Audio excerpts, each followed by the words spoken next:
आज आम नवम श्रेणी साहित्य धारा बहिर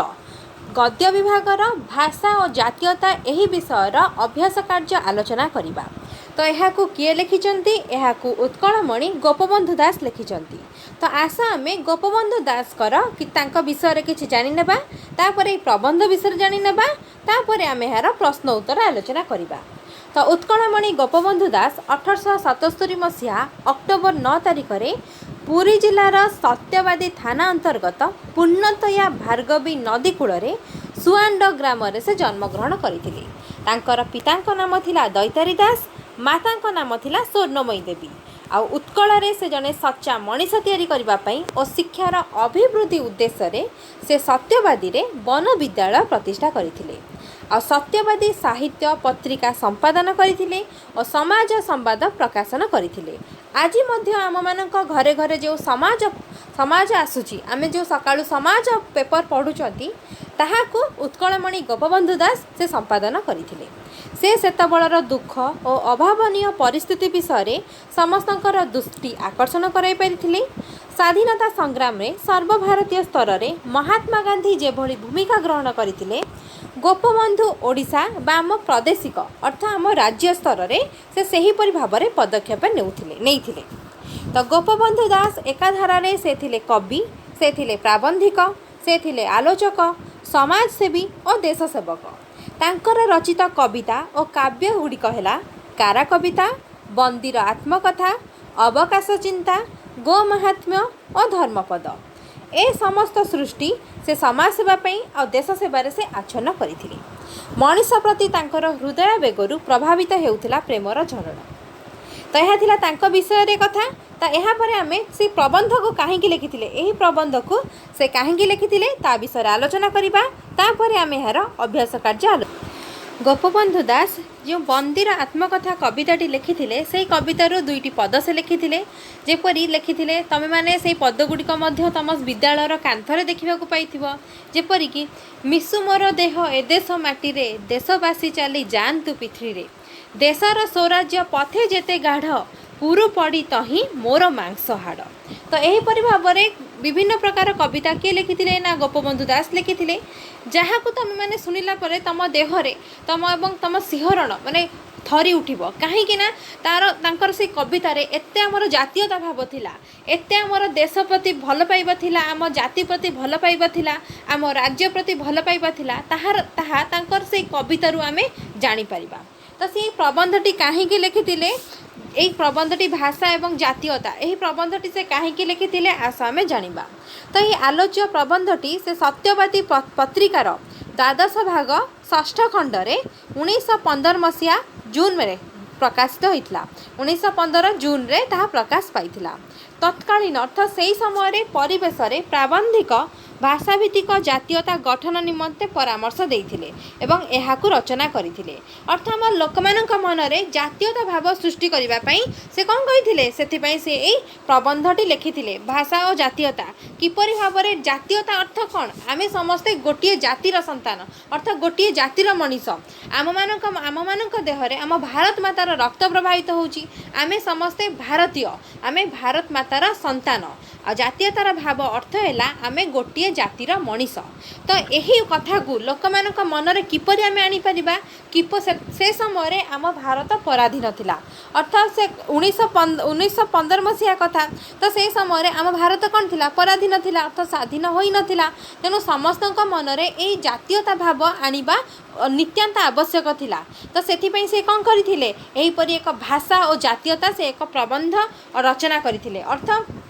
भाषा साहाय्य आमे आमर मनर भाव को परिप्रकाश करिथाउ। तमे जनक सहित कथा हब, किपरि कथा हब, तम मनर भाव को प्रकाश करिबा पई तमे कोन कहिबो, कथा हब ना नहीं। गोटे भाषार आवश्यकता थाए। भाषा अर्थ गोटे लैंग्वेज अर्थ गोटे आमे मु जेमति तम गोटे कथा कहूची तमे से कथाटी बुझी पारुछ। तमे सेपरि तम घरे तम माँ बापा सहित जहाँ कथा कहूच तम मनर भाव को किपरि प्रकाश करुछ, कथा आकार अर्थ भाषा आकार। तो सेहीपरि भाव में आम भारत में विभिन्न भाषाभाषी लोक अछंती। तो विभिन्न भाषाभाषी लोक माने एते भारत एते विशाल। तो से लोक मानक मध्य जातीयता भाव किपरि सृष्टि हम जदि आमर भाषाटी गोटे भाषा थाए। कारण आमर विभिन्न प्रकार भाषाभाषी लोक अच्छा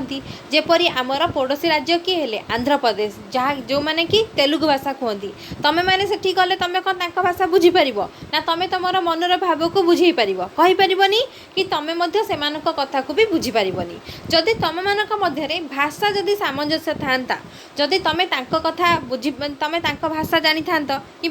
तुम भाषा जानी था अर्थ से ओडिया भाषा जानी था कि तुम तेलुगु भाषा जानी था ताहले तुम मनर भाव को आदान प्रदान तुम कर जहाँफल कि कौन होता तुम भितर ऐकता भाव बढ़ी था एकता भाव बढ़ी था एवं जातीयता भाव बढ़ी था अर्थ तुम मान मध्य स्नेह बढ़ी था प्रेम बढ़ी था एवं तुम संपर्क मधुरता होता कहीं तुम तुमर मनर भाव को तुम परिप्रकाश कर एवं अन्य जनकर मनर भाव को तुम शुणी पारुछ तो से कविताटी लिखाई सॉरी ए प्रबंधटी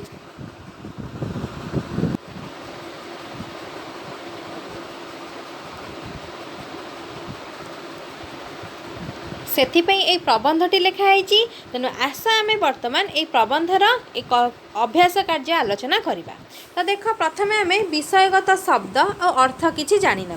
जेपरी भाषा भाषा अर्थ कौन भाव प्रकाशर माध्यम अर्थ आम मनर भाव को प्रकाश करने आमको भाषा दरकार भाषा थिले आमे कथा कहि परिबा एवं कथा साहाय्य आम मनर भाव को प्रकाश करि परिबा अन्य जनक आगे आम प्रकाश करि परिबा जातीयता अर्थ कौन ना आमे गोटे जातिर मनीष यही भाव सृष्टि को आम जातीयता कहती जातीयता भाव जेपरी भाव में देख जातीयता कहले आम भारतीय भारतीय कहले आम मन भितर केते केते केते केते खुशी खेली जाए आम भारतीय आम आम गर्वर सहित को आम भारतीय तो समस्ते गोटे जातिर मनीष तो आम भारत में विभिन्न प्रकार विभिन्न भाषाभाषी लोक विभिन्न जातिर विभिन्न सभ्यतार विभिन्न संस्कृतिर लोक मैंने बसवास करुथिले मध्य आम भितर जातीयता भाव रही से जातीयता भाव कौन ना आमे समस्ते भारतीय आमे समस्ते अलग अलग राज्य जन्म होइथिले मध्य आम भितर आम जातीयता भाव सबु बेले रही थाए कहीं ना आमे समस्ते भारत मातार संतान समस्ते से गोटे भारत मातार संतान आम देहरे से भारत मातार रक्त प्रभावित होउची समस्त देहरे तेणु यहाँ आमे किपरि भाव में आमे से जातीयता भाव को बढ़ाई पारिबा जदि आमे अन्य गोटे राज्य को गले किंबा अन्य जगह को गले जदि आमे सेठी आमे से भाषा रे कथा होई पारथुबा किंबा आमर भारत रे एपरि गोटे भाषा थिबो जहाँ फल कि आमे आमर मनर भाव को अन्य मानक आगे प्रकाश करि परिबा ताहाले आमर जातीयता भावटी बढ़ी पारिबो तो एई कविता रे बा एही प्रबंध रे एही सब कथा कहा जायछि एही प्रबंध रे एही सब कथा कहा जायछि व्याकुल व्याकुल अर्थ अति व्यस्त भावरे रूपक अर्थ परिकल्पित कहानी छଳରେ अर्थ माध्यमरे हताश अर्थ निराश भाव मंथुचंती अर्थ विचार करुछंती गुरुतर अर्थ अत्यंत कठिन श्रेय अर्थ कल्याण बा मंगल स्वतंत्र अर्थ पार्थक्य बा विशेषता पंथा अर्थ बाट बा उपाय बा साधनार मार्ग उपनिवेश विदेशस्थ आवासभूमि अर्थ जेपरी भाव में इंग्रेज माने आम देश में आसी बसवास करथिले अर्थ से माने उपनिवेश स्थापन करथिले तो से माने अन्य देशर लोक से माने आम देश में कौन करथिले रही बास माने बास करथिले तो तांको आमे उपनिवेश कहबा अर्थ विदेशस्थ बासभूमि तो आम देश तांको पई विदेश हैला तो सेठी से माने बास करथिले सेठी पई तांको आमे कौन कहबा माने आम देश में आसी उपनिवेश स्थापन करथिले अर्थ विदेश रे से माने बास करथिले वैदिक भाव अर्थ कौन ना वेदर चलनी वेद वेद वेद धर्म माने वेद ग्रंथ उपनिदेश तार चलनी को आमे वैदिक भाव बोली कही थाउ यातायात अर्थ जीवा आसिबा कार्योपलक्षे अर्थ कौनसी कार्य साधना करिबा पई नानाविध अर्थ विभिन्न प्रकार बा नाना प्रकार निरंतर अर्थ सर्वदा बा निरवच्छिन्न अवमिश्रण अर्थ विशुद्ध अवमिश्रण है जो थे कि किसी जिनस मिसी नथिबो ताको आमे अवमिश्रण बोली कहिबा माने अन्य कोनोसी जिनस सेथिरे मिसी नथिबो आ अपमिश्रण आमे कहा कहिबा जो थे कि जिनस मिसी थिबो ताको आमे अपमिश्रण कहिबा सामंजस्य अर्थ मेल समता बा संगति आस्था अर्थ भरोसा विश्वास बा निर्भर जेपरी आम मानकर भगवान को ऊपर आस्था थाए कि आम मानकर बापा माँ को ऊपर आस्था थाए अर्थ आमर बापा माँ को ऊपर भरोसा थाए बा विश्वास थाए। ममता अर्थ कौन स्नेह और भल पाइबा। आस आम बर्तमान पाठ्यपुस्तक प्रश्नावलीर उत्तर गुड़िक आम आलोचना करनेबा। देख एक नंबर प्रश्न देला तो देख ता पूर्वर हम पढ़ी नेबा जेपरी निर्दिष्ट उत्तरमूलक प्रश्न उत्तर। तो एक नंबर प्रश्न कौन देला विभिन्न शब्द और धातुरे प्रत्यय जोग कराई आ से प्रत्यय जोग करने द्वारा किसी नूतन शब्द होईची तो से नूतन शब्द कौन हम तमें लेख। जेपरी प्रदेश एक शब्द से इक प्रत्यय जोग होईची हैला ताले प्रदेश सहित इक प्रत्यय जोग होला परे कौन हो गला प्रादेशिक हैला। तो प्रादेशिक को भी जब तुम संधि विच्छेद करिवो ताले कौन लिखि परिबो प्रदेश युक्त इक हैला। से भाव में स्वतंत्र सहित ज प्रत्यय जोग होईची ता कौन हो स्वातंत्र आ स्वातंत्र को संधि विच्छेद कले कौन हम स्वतंत्र युक्त ज बुझीगला। सेपरी वेद वेद शब्द रे इक प्रत्यय जोग होईची ताले कौन हो वैदिक आ वैदिक शब्द को जदि आम संधि विच्छेद करिबा ताले कौन हम वेद युक्त इक। सेपरी जाति शब्द रे य प्रत्यय जोग होईची ताले कौन हो शब्दटी नूतन शब्दटी जातीय आ जातीय को जदि आम संधि विच्छेद करिबा ताले कौन हो जाति युक्त य जातीय बुझीगला। देख 2 नंबर प्रश्न देला भ्रम संशोधन कर अर्थ जदि ये शब्द गुड़िक जदि भूल थी ताहले ताको कौन कहब तुम ठीक करी लिखब। जेते जेपरी देला यातायात तो यातायात यह ठीक अच्छी ना भूल अच्छी देखा यातायात यह भूल अच्छी कारण यह हम यातायात य आकार हम ये य आकार दि जाए ना से यातायात बुझीगला। तापर साहस तो साहस हेनी यह हम साहस ह केवल रे आकार रही तो साहस बुझीगला। तापर देला कार्यपलक्ष्य लक्ष्य तेणु कौन हम यहाँ भूल अच्छी कार्यपलक्ष्य नुहे कार्योपलक्ष्य अर्थ जरे एकार रहा ये एकार जरे एकार नहीं। तापर शासनाधीन तो यह भूल अच्छी कारण शासनाधीन रे धरे दीर्घई एठी धरे हर्षई थिला तेणु ताहा भूल है। तापर देख 3 नंबर प्रश्न 3 नंबर प्रश्न रे देला वाक्य गठन कर वाक्य गठन कर। तो वाक्य गठन कौन कौन देला ना भरोसा भरोसा लगे वाक्य गठन कले कौन हम दुर्बल लोक उपरे भरोसा रख नाही सबल लोक उपरे भरोसा रख एपरि भाव भी देखिपर किंतु भरोसा शब्द आसीबा दरकार। तापर देख आस्था आस्था रे देला सद्गुरु उपरे आस्था रख तमे माने लिखिपर पिता माता उपरे आस्था रख गुरुजन मान उपरे आस्था रख एपरि भाव लिखिपर। पंथा पंथा है विचार उदार पंथा मनीष को बड़ करि थाए अर्थ विचार करबा तो उदार पंथा मनीष को बड़ करि थाए। एकता पंथा पंथा कौन लिखिब ना उदार पंथा मनीष को बड़ करि थाए। एकता एकता द्वारा जातीयता संभव एकता द्वारा सबु कार्य सहजरे होई पारे। निरंतर निरंतर अभ्यास द्वारा सबु काम सहजरे होई थाए निरंतर कार्य कले आमे सबु बेले सफल पाई परिबा एपरि भाबे मध्य तमे लिखि परिबो। 4 नंबर प्रश्न देला क स्तंभर शब्द सहित ख स्तंभर उपयुक्त मिलन कर। तो क स्तंभरे कौन देला क स्तंभरे देला कुमारिका भाषार एकता संस्कृत भाषा इंग्रेजी भाषा एक भाषा प्रचलन। ख स्तंभरे देला सुंदर सुदृढ़ एकता जातीयता जातीय भाव जाग्रत युक्तराष्ट्र राज्य भाषा हिमालय मानव प्राणर मिलन। तो आस आम बर्तमान क स्तंभ रु ख स्तंभ शब्द को मिलन करवा। जेपरी कुमारिका कुमारिका सहित कौन हम देख आम भारतर सभा शेष आमर कौन अच्छी कन्याकुमारी अच्छी अर्थात तमिलनाडु रे अच्छी यहाँ तमिलनाडु तो ये तमिलनाडु रे कन्याकुमारी अच्छी ताले आम भारतर शिखर उपरे कौन अच्छी विंध्य पर्वतमाला कौन अच्छी आम शिखर उपरे हिमालय पर्वतमाला अच्छी कौन अच्छी हिमालय पर्वतमाला अच्छी है।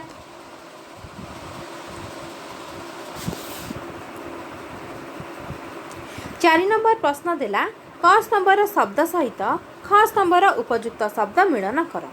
क स्तंभरे देला कुमारिका भाषार एकता संस्कृत भाषा इंग्रेजी भाषा एक भाषा प्रचलन। ख स्तंभ देला सुंदर सुदृढ़ एकता, जातीय भाव जाग्रत, युक्तराष्ट्र राज्य भाषा, हिमालय, मानव प्राणर मिलन। ताले देख वर्तमान आम क स्तंभर शब्द सहित ख स्तंभर शब्द को मिलन करवा। जेपरी क स्तंभर देला कुमारिका, ताल देख आम भारतर शेष भाग कौन अच्छी कन्याकुमारी अच्छी जहाँकि तमिलनाडु रे अच्छी। सेहीपरि आम भारतर शिखर रे कौन अच्छी हिमालय पर्वतमाला अच्छी। ताले कुमारिका सहित किए हम कुमारिका सहित हिमालय पर्वतमाला हम है। तापर देख भाषार एकता, भाषार एकता तो भाषार एकता कौन हम मानव प्राणर मिलन। भाषार एकता हम मानव प्राणर मिलन है। भाषार एकता रहिले मनुष्य मनुष्य भितर तांकर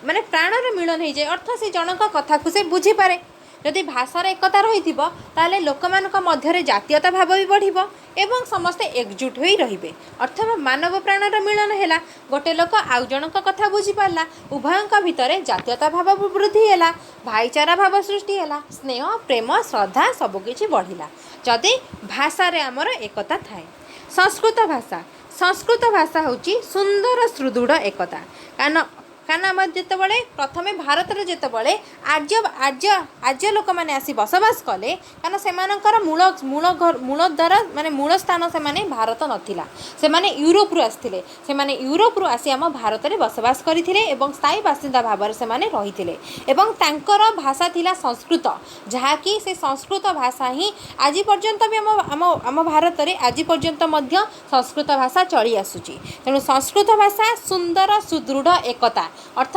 एकतारे बांधी करी रखी क्या ना आम भारत वर्ष को। देख आम भारत वर्ष जिते सब ग्रंथ लिखा जापरी रामायण महाभारत, तो से सब गुड़िक क्यों भाषा लिखा जाइए संस्कृत भाषा लिखाई। जो वेद उपनिषद अच्छी से गुड़िक आमर संस्कृत भाषा लिखा अच्छी। अर्थ आम भारतर मूलपिंड क्यों भाषा है संस्कृत भाषा है, अर्थ वैदिक भाषा है। तेणु संस्कृत भाषा हूँ सुंदर सुदृढ़ एकता, सुंदर और सुदृढ़ एवं एकता करी अर्थ भारत को सबु प्रदेश को से एकता बंधन रे बांधी करी रखी, एकता रज्जुरे से बांधी करी रखी किए नाम संस्कृत भाषा। तो संस्कृत भाषा वर्तमान भी सबु जगार संस्कृत भाषा भी प्रचलित, समस्ते तमें मैंने भी संस्कृत जान सबु सबु राज्यर लोक मैंने संस्कृत भाषा जानते कहीं से हूँ आमर आद्य भाषा, अर्थ आम भारतर आद्य भाषा हूँ संस्कृत। इंग्राजी भाषा हूँ युक्तराष्ट्र राष्ट्रभाषा राज्य भाषा। तो युक्तराष्ट्र रे इंग्रेज माने जर्मानी माने पर्तुगाल माने से माने रही थिले मध्य तांकर गोटे भाषा हूँ इंग्राजी भाषा, जहाँ फल कि से माने समस्तक सहित भावर आदान प्रदान करिथांती। तो अन्य भाषाभाषी लोक रही थिले मध्य इंग्राजी भाषा युक्तराष्ट्र अमेरिका रे प्रचलित हुए, जहाँ फल कि लोक मानक मध्य जातीयता भाव बढ़े एवं लोक मानक मनर भाव को आउ जणे बुझीपारे भाषा माध्यम रे। कारण भाषा थिले सिना आमे मनर भाव को परिप्रकाश करि परिबा, आउ जणे आम मनर भाव को बुझी पारिबो। तेणु इंग्राजी भाषा युक्तराष्ट्र राज्य भाषा अटे। सेहीपरि भाबरे आमर राष्ट्रभाषा केउंटी ना हिंदी, कहीं ना हिंदी को आमर एइथिपई राष्ट्रभाषा बोली कहा जाइछि, जहाँ फल रे कि आम सबु आमर विभिन्न प्रकार राज्य अच्छी माने केते राज्य अच्छी, आम राज्यर समस्तकर भाषा अलगा, समस्तकर भाषा अलगा। तेणु समस्ते कौन सब भाषा जानी थे कि धर तेलुगु भाषा कौन आम ओडिशा आम भारत में समस्ते कौन तेलुगु भाषा जानी जानी ना, किंतु हिंदी भाषा को समस्ते जानी। तो से कवि ये कहते जे एमिति एक भाषा हो जहाँ फल कि आम भारत में जातीयता भाव बढ़, जदि आम भारत में एमिति एक राज्य भाषा रहा फल कि लोक मैंने निजर मनर भाव को आउ जन को परिप्रकाश करें एवं अन्य जनकर भाव को मध्य से माने ग्रहण करें, ताहेले आमर जातीयता भाव बढ़ी पारिबो, आम देश में जातीयता भाव माने वृद्धि हब एवं आम समस्ते एकतारे बांधी होई रहिबा। तो सेथिपई कौन कहिसेंती कवि ए कविता ए प्रबंधटी रे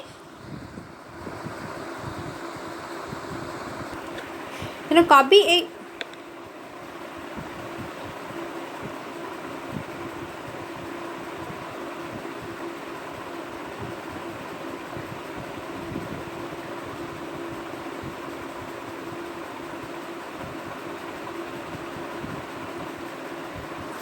ତେଣୁ କବି ଏହି ପ୍ରବନ୍ଧରେ ଏଇ କଥା କହିଛନ୍ତି।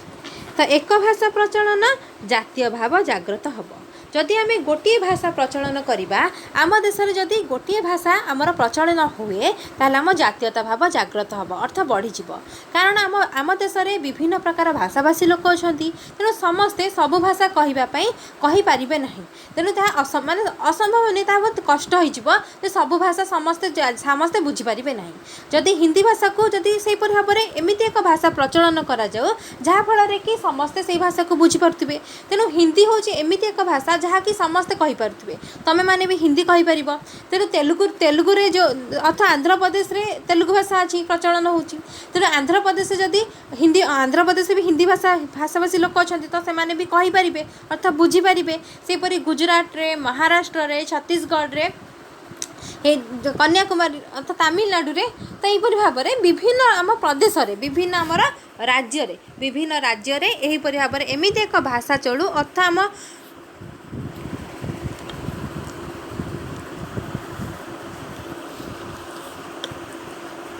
ତେଣୁ କବି ପ୍ରବନ୍ଧରେ ଏହି କଥା କହିଛନ୍ତି। ତ ଏକ ଭାଷା ପ୍ରଚଳନ ହେଉଛି ଜାତୀୟ ଭାବ ଜାଗ୍ରତ। ଯଦି ଆମ ଭାରତରେ ଏମିତି ଏକ ଭାଷା ପ୍ରଚଳନ କରାଯାଉ ଯାହାଫଳରେ କି ସମସ୍ତ ଲୋକମାନେ ତାଙ୍କର ମନର ଭାବକୁ ପରିପ୍ରକାଶ କରିପାରୁଥିବେ, ଅର୍ଥ ଏମିତି ଏକ ଭାଷା ହେଉ ଯାହାଫଳରେ କି ସମସ୍ତେ ସମସ୍ତଙ୍କ କଥାକୁ ବୁଝିପାରୁଥିବେ ଏବଂ ଅନ୍ୟ ଜଣେ ଜଣଙ୍କ କଥାକୁ କହିପାରୁଥିବ, ଆଉ ଯିଏ ଶୁଣୁଥିବ ସିଏ ମଧ୍ୟ ତା କଥାକୁ ବୁଝିପାରୁଥିବ, ତାହେଲେ ଜାତୀୟତା ଭାବ ଜାଗ୍ରତ ହେବ। ଅର୍ଥ ସମସ୍ତେ ଜାତୀୟତା ଭାବ କ'ଣ, ମନର କଥାକୁ ଜଣେ ବୁଝିପାରିଲା, ତାହେଲେ ସେ ତା କଥାକୁ ଜାଣିପାରିବ, ସେ ଲୋକଟି କିପରି ସିଏ ବି ଜାଣିପାରିବ। ତେଣୁ ସେ ରାଜ୍ୟ ବିଷୟରେ ବି ସେ ଜାଣିପାରିବ। ଯଦି ସେ ଗୋଟେ ରାଜ୍ୟକୁ ଗଲା, ତ ସେଇ ରାଜ୍ୟରେ ମନେକର ହିନ୍ଦୀ ଭାଷା ପ୍ରଚଳନ ହେଉଛି, ଯାହାକି ସେ ନିଜେ ଜାଣିଛି ଏବଂ ଅନ୍ୟ ଜଣେ ବି ତା କଥାକୁ ବି ବୁଝିପାରୁଛି। ତେଣୁ ତା ଫଳରେ କ'ଣ ହେଇଯିବ, ସେ ରାଜ୍ୟରେ ତାର କ'ଣ ହେଇଯିବ, ରାଜ୍ୟ ପ୍ରତି ତାର ଭଲ ପାଇବା ଆସିବ। ଯଦି ରାଜ୍ୟ ପ୍ରତି ତାର ଭଲ ପାଇବା ଆସିଲା, ତାହେଲେ ଏହିପରି ଭାବରେ ଆମର ଦେଶରେ ଥିବା ସମସ୍ତ ରାଜ୍ୟରେ ମଧ୍ୟ ଭଲ ପାଇବା ଆସିବ ଏବଂ ଜାତୀୟତା ଭାବ ବଢ଼ିବ। ତ କବି ଏଠାରେ ସେଇ କଥା କହିଛନ୍ତି ବା ଲେଖକ ଏଠାରେ ସେଇ କଥା କହିଛନ୍ତି ଯେ ଆମର ଯଦି ଗୋଟିଏ ଭାଷା ପ୍ରଚଳନ ହୁଏ, ଆମ ଭାରତ ବର୍ଷରେ ଯଦି ଗୋଟିଏ ଭାଷା ପ୍ରଚଳନ ହୁଏ, ତାହେଲେ ଆମର ଜାତୀୟ ଭାବଟା ଜାଗ୍ରତ ହୋଇଯିବ, ଅର୍ଥାତ୍ ବଢ଼ିଯିବ ଏବଂ ଜାତି ମଧ୍ୟରେ ଭାତୃତ୍ୱଭାବ, ସ୍ନେହ, ପ୍ରେମ, ଶ୍ରଦ୍ଧା ବଢ଼ି ରହିଥିବ ଏବଂ ଏକତାରେ ସମସ୍ତେ ବାନ୍ଧି ହୋଇ ରହିଥିବେ। ତ ଏହା ଥିଲା କ ସ୍ତମ୍ଭର ଖ ସ୍ତମ୍ଭ। ତ ଏଇଠି ଆଉ ଥରେ ତାର ଉତ୍ତର ଦେଇଛି, ଆମେ ଦେଖିନେବା। କୁମାରିକା ହେଲା ହିମାଳୟ ହେବ। ଭାଷାର ଏକତା ହେଉଛି ମାନବ ପ୍ରାଣର ମିଳନ। ସଂସ୍କୃତ ଭାଷା ହେଉଛି ସୁନ୍ଦର ସୁଦୃଢ଼ ଏକତା। ଇଂରେଜୀ ଭାଷା ହେଉଛି ଯୁକ୍ତରାଷ୍ଟ୍ରର ରାଜ୍ୟ ଭାଷା। ଏକ ଭାଷା ପ୍ରଚଳନ ଜାତୀୟ ଭାବ ଜାଗ୍ରତ। ତାପରେ ଦେଖ 5 ନମ୍ବର ପ୍ରଶ୍ନ କ'ଣ ଦେଲା। 5 ନମ୍ବର ପ୍ରଶ୍ନ ଦେଲା ଶୂନ୍ୟ ସ୍ଥାନ ପୂରଣ କର। କରେ ଦେଲା ଯେ କେତେ ପ୍ରଦେଶ, ପ୍ରତି ପ୍ରଦେଶରେ ପୁଣି କେତେ ଡ୍ୟାସ୍ ବ୍ୟବହାରଗତ ପାର୍ଥକ୍ୟ। ପ୍ରତି ପ୍ରଦେଶ ହେଉଛି ଆମର ରାଜ୍ୟ। ତ ଆମର କେତେ ରାଜ୍ୟ ଅଛନ୍ତି, ଆମର ବହୁତ କେତେ ପ୍ରଦେଶ ଏବଂ ସେହି ପ୍ରଦେଶ ଅର୍ଥ ସେହି ରାଜ୍ୟରେ ପୁଣି କେତେ ବ୍ୟବହାରଗତ ପାର୍ଥକ୍ୟ, ଅର୍ଥ ସମସ୍ତଙ୍କର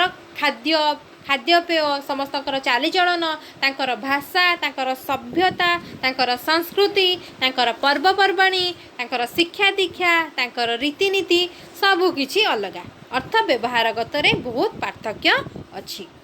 ଖରେ ଦେଲା ଆର୍ଯ୍ୟ ଋଷିମାନେ ବୁଝିଥିଲେ ଭାବ।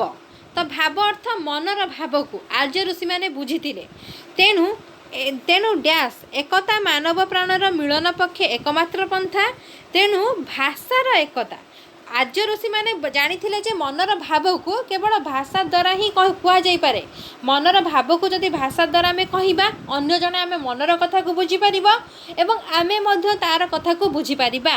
ତ ସେ କଥା ଆର୍ଯ୍ୟ ଋଷିମାନେ ଜାଣିଥିଲେ। ତ ତା ଫଳରେ ଏକତାଟି ବଢ଼ିବ, ଅର୍ଥାତ୍ ମାନବ ପ୍ରାଣର ମିଳନ ହେବ, ଏକମାତ୍ର ପନ୍ଥା ହେବ, ଅର୍ଥାତ୍ ମାନବ ମଧ୍ୟରେ ଏକତା ଭାବ ବଢ଼ିପାରିବ। କେବଳ ତାର ଗୋଟିଏ ମାତ୍ର ପନ୍ଥା ହେଉଛି ଭାଷା। ତ ଭାଷା ଆମର ଅର୍ଥାତ୍ ଏକ ଭାଷା ପ୍ରଚଳନ ହେବା ଆବଶ୍ୟକ। ଅର୍ଥାତ୍ ଆମ ଭାରତବର୍ଷରେ ବିଭିନ୍ନ ପ୍ରକାର ରାଜ୍ୟ ଅଛି, ବିଭିନ୍ନ ରାଜ୍ୟ ଅଛି, ବିଭିନ୍ନ ରାଜ୍ୟର ବିଭିନ୍ନ ଭାଷାଭାଷୀ ଲୋକ ଅଛନ୍ତି। କିନ୍ତୁ ଏମିତି ଏକ ଭାଷା ଦରକାର ଯାହାଫଳରେ କି ପ୍ରତି ରାଜ୍ୟର ଲୋକେ ସେହି ଭାଷାକୁ ନେଇ ତାଙ୍କର ମନର ଭାବକୁ ଅନ୍ୟ ରାଜ୍ୟମାନଙ୍କ ସହିତ ସେ କହିପାରୁଥିବେ, ତାଙ୍କର ମନର ଭାବକୁ ଅନ୍ୟ ରାଜ୍ୟର ଲୋକ ବୁଝିପାରୁଥିବେ ଏବଂ ଅନ୍ୟ ରାଜ୍ୟର ଲୋକମାନେ ମଧ୍ୟ ତାଙ୍କର ମନୋଭାବକୁ ଆଉ ସମସ୍ତଙ୍କ ସହିତ ବାଣ୍ଟି ପାରୁଥିବେ, ଯାହାଫଳରେ କି ଏକତା ବଢ଼ିବ। ତେଣୁ ଏକତା ପାଇଁ ଭାଷା ହିଁ ଏକମାତ୍ର ପନ୍ଥା, ଯାହାଫଳରେ କି ଏକତା ସୁଦୃଢ଼ ହେବ। ବୁଝିହେଲା? ଏକଥା କେଉଁମାନେ ଜାଣିଥିଲେ? ଆର୍ଯ୍ୟ ଋଷିମାନେ এই କଥା ବୁଝିଥିଲେ ଯେ ଭାବ ଏବଂ ଭାଷା ଏକଥା ଆର୍ଯ୍ୟ ଋଷିମାନେ ବୁଝିଥିଲେ। ଗରେ ଦେଲା ଭାବ ଓ ସଭ୍ୟତାର ମୂଳରେ ରହିଛି କ'ଣ? ଭାଷା। ଆମର ଭାବ ଏବଂ ସଭ୍ୟତା, ଆମର ଯେଉଁ ସଭ୍ୟତା, ଆମେ ଭାରତୀୟ ସଭ୍ୟତା, ଭାରତୀୟ ସଂସ୍କୃତି କିପରି ଜଣେ ଜାଣିପାରିବେ? କାହିଁକିନା ଆମର ଭାଷା, ଆମ ଭାଷା ଦ୍ୱାରା ଆଗରୁ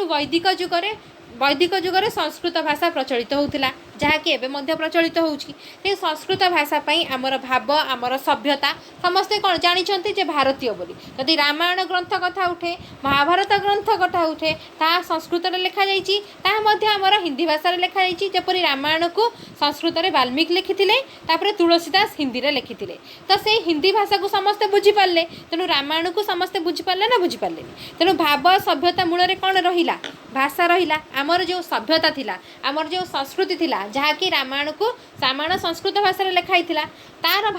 ଯଦି ସଂସ୍କୃତ କ'ଣ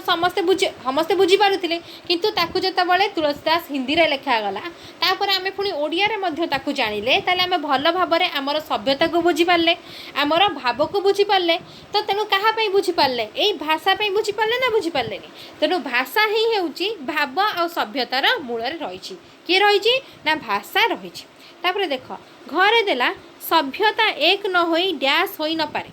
ସଭ୍ୟତା ଏକ ନ ହୋଇ ଅନ୍ୟଥା ହୋଇ ନପାରେ, ଅର୍ଥ ଏକ ହେବନି କିନ୍ତୁ ଅଲଗା ମଧ୍ୟ ହେବ ନାହିଁ। ତାପରେ ଦେଖ, ମୁହଁରେ ଦେଲା ଯୁକ୍ତରାଷ୍ଟ୍ରର ରାଜ୍ୟଭାଷା କ'ଣ ଅଟେ? ଇଂରାଜୀ ଅଟେ। ଯୁକ୍ତରାଷ୍ଟ୍ରର ରାଜ୍ୟଭାଷା ଇଂରାଜୀ ଅଟେ, ଅର୍ଥ ସେଠାରେ ଇଂରାଜୀ ଭାଷା ହିଁ ପ୍ରଚଳନ ହୁଏ। ବିଭିନ୍ନ ପ୍ରକାର ଭାଷା ଥାଏ, କିନ୍ତୁ ଏକତା ପାଇଁ, ଅର୍ଥ ମନର ଭାବକୁ ପ୍ରକାଶ କରିବା ପାଇଁ ତାଙ୍କର ଇଂରାଜୀ ଭାଷାକୁ ରାଜ୍ୟଭାଷା ବୋଲି ନିଆଯାଇଛି। ତ ସେଠାରେ ଇଂରେଜ, ପର୍ତ୍ତୁଗୀଜ, ଜର୍ମାନୀ ଏପରି ଭାବରେ ବିଭିନ୍ନ ପ୍ରକାର ଲୋକମାନେ ବସବାସ କରୁଥିଲେ, କିନ୍ତୁ ସେମାନଙ୍କ ମନର ଭାବକୁ ପ୍ରକାଶ କରିବା ପାଇଁ ଇଂରାଜୀ ଭାଷା ପ୍ରଚଳନ ହୋଇଥିଲା। ଅର୍ଥ ଇଂରାଜୀ ଭାଷାରେ ସେମାନେ ସମସ୍ତେ ମନର ଭାବକୁ ପ୍ରକାଶ କରିପାରୁଥିଲେ ଭାଷା ସାହାଯ୍ୟରେ। ତାପରେ ଦେଖ, କ୍ଷୁଦ୍ରମୂଳକ ପ୍ରଶ୍ନ ଉତ୍ତର। 6 ନମ୍ବର ପ୍ରଶ୍ନ ଦେଲା, ଆଜି ସମସ୍ତେ କେଉଁଥିପାଇଁ ବ୍ୟାକୁଳ? ତ ଉତ୍ତରରେ ଲେଖିବ, ଆଜି ସମସ୍ତେ ଭାରତୀୟ ଜାତୀୟତା ନିମନ୍ତେ ବ୍ୟାକୁଳ। ତ ଭାରତୀୟ ଜାତୀୟତା ଅର୍ଥ ଆମେ ଗୋଟିଏ ଜାତିର ମଣିଷ, ଏହି ଭାବ ସୃଷ୍ଟି କରିବା ପାଇଁ ସମସ୍ତେ ବ୍ୟାକୁଳ। କାହିଁକି ନା ଆମ ଭାରତରେ ବିଭିନ୍ନ ପ୍ରଦେଶ ଅଛି, ବିଭିନ୍ନ ପ୍ରଦେଶରେ ବିଭିନ୍ନ ଭାଷାଭାଷୀ ଲୋକ ଅଛନ୍ତି ଏବଂ ସେହି ଭାଷାକୁ ସମସ୍ତଙ୍କ ମନର ଭାବକୁ ପରିପ୍ରକାଶ କରିପାରୁନାହାନ୍ତି। ତ ସମସ୍ତଙ୍କ ପ୍ରଦେଶ ଅଲଗା ହୋଇଗଲେ ତ ଆମ ଜାତୀୟତା ଭାବ କିପରି ବଢ଼ିବ? ଯଦି ଅନ୍ୟ ଜଣଙ୍କର ମନର କଥା ଆଉ ଜଣେ ବୁଝିପାରୁନଥିବ ବା ଜଣେ ନିଜ ମନ କଥାକୁ ଆଉ ଜଣକୁ କହିପାରୁନଥିବ, ତାହେଲେ ଜାତୀୟତା ଭାବ କିପରି ବଢ଼ିବ? ତ ସେଥିପାଇଁ ସମସ୍ତ ଭାରତୀୟଙ୍କ ମନରେ ଜାତୀୟତାର ନିମନ୍ତେ ବହୁତ ବ୍ୟାକୁଳ ହୋଇ ଉଠୁଛି। କିପରି ଭାବରେ এই ଜାତୀୟତା ଭାବକୁ ଆମେ ସୁଦୃଢ଼ କରିପାରିବା? କେବଳ ଏକମାତ୍ର ପନ୍ଥା ଥିଲା, ଯାହା ଥିଲା ଭାଷା। କେବଳ ଭାଷା ସାହାଯ୍ୟରେ ଆମେ ଜାତୀୟତା ଭାବକୁ ସୁଦୃଢ଼ କରିପାରିବା। ଆମ ଦେଶରେ ଏମିତି ଏକ ଭାଷା ପ୍ରଚଳିତ ହେବା ଦରକାର, ଯାହାଫଳରେ କି ସବୁ ଭାଷାଭାଷୀ ଲୋକ ସେଇ ଭାଷାରେ କଥା ହେଇପାରିବେ ଏବଂ ଅନ୍ୟ ଜଣେ ସେଇ ଭାଷାରେ ମଧ୍ୟ କଥା ହେଇ ତା ମନର ଭାବକୁ ବୁଝେଇ ପାରିବ, ଆଉ ଜଣେ ମଧ୍ୟ ଅନ୍ୟ ଲୋକର ମନର ଭାବକୁ ସେ ବୁଝିପାରିବ। ତାପରେ ଦେଖ, 7 ନମ୍ବର ପ୍ରଶ୍ନ କ'ଣ ଦେଲା? ନା ଜାତୀୟ ସମସ୍ୟା ଭାରତରେ ଆଜି କାହିଁକି ଗୁରୁତର? ଦେଖ, ଭାରତରେ ରହିଛି କେତେକ ପ୍ରଦେଶ, ଅର୍ଥ କେତେକ ରାଜ୍ୟ, ଆଉ ପ୍ରତି ରାଜ୍ୟ ଅର୍ଥ ଏଠି ପ୍ରଦେଶ ଦେଇଛି, ପ୍ରଦେଶ ଅର୍ଥ ରାଜ୍ୟ। ପ୍ରତି ରାଜ୍ୟରେ ରହିଛି ବ୍ୟବହାରଗତ ପାର୍ଥକ୍ୟ। ବ୍ୟବହାରଗତ ପାର୍ଥକ୍ୟ ଅର୍ଥ ସଭ୍ୟତା ଅଲଗା, ସବୁ ରାଜ୍ୟର ସଭ୍ୟତା ଅଲଗା, ତାଙ୍କର ସଂସ୍କୃତି ଅଲଗା, ଖାଦ୍ୟପେୟ, ଚାଲିଚଳନ, ଭାଷାଭାଷୀ, ପର୍ବପର୍ବାଣୀ, ସାହିତ୍ୟ, କଳା, ରୀତିନୀତି ସବୁକିଛି ଅଲଗା। ସେଥିପାଇଁ ବ୍ୟବହାରରେ ପାର୍ଥକ୍ୟ। ସେଥିରେ ପୁଣି ଅସଂଖ୍ୟ ପ୍ରକାରର ଶ୍ରେୟ ସ୍ୱାର୍ଥର ବିବାଦ। ଶ୍ରେୟ ଅର୍ଥ ମଙ୍ଗଳ, ସ୍ୱାର୍ଥ ଅର୍ଥ ନିଜ ପାଇଁ ଦେଖିବା, ଅର୍ଥ ନିଜ ରାଜ୍ୟ ପାଇଁ ଦେଖିବା, अन्य कहापाई देखा ना केवल निजर मंगल करवा निज राज्यर मंगल करवा निज परिवार मंगल करवा जाति कथा पचारे किए एठी जाति कथा आसला कौटी आउ गोटे राज्य जो असुविधा होता है जदि आम निज राज्यर कथा से निजर मंगल कथा चिंता करवा अन्य राज्य को देखा ना तार साकु साहाଯ୍यर हाथ बढ़ेबा ना ताहले कौन हो जातीयता से कौन होती आमर जातीयता भाव सृष्टि है नहीं जातीयता भावर अर्थ कौन निज जाति को देखा निज जाति कहले आम कौन बुझा आम समस्ते गोटे मार संतान अर्थ भारत मातार संतान सेटा हूँ तो आमर जातीयता भाव अर्थ आम समस्ते गोटे जातिर मनीष गोटे जातिर मनीष अर्थ समस्त को असुविधा बेले साहाय्य करवा तो किपरि करिपरिबा केवल भाषा किंतु एठी कौन है एठी कहगला कहीं भारत में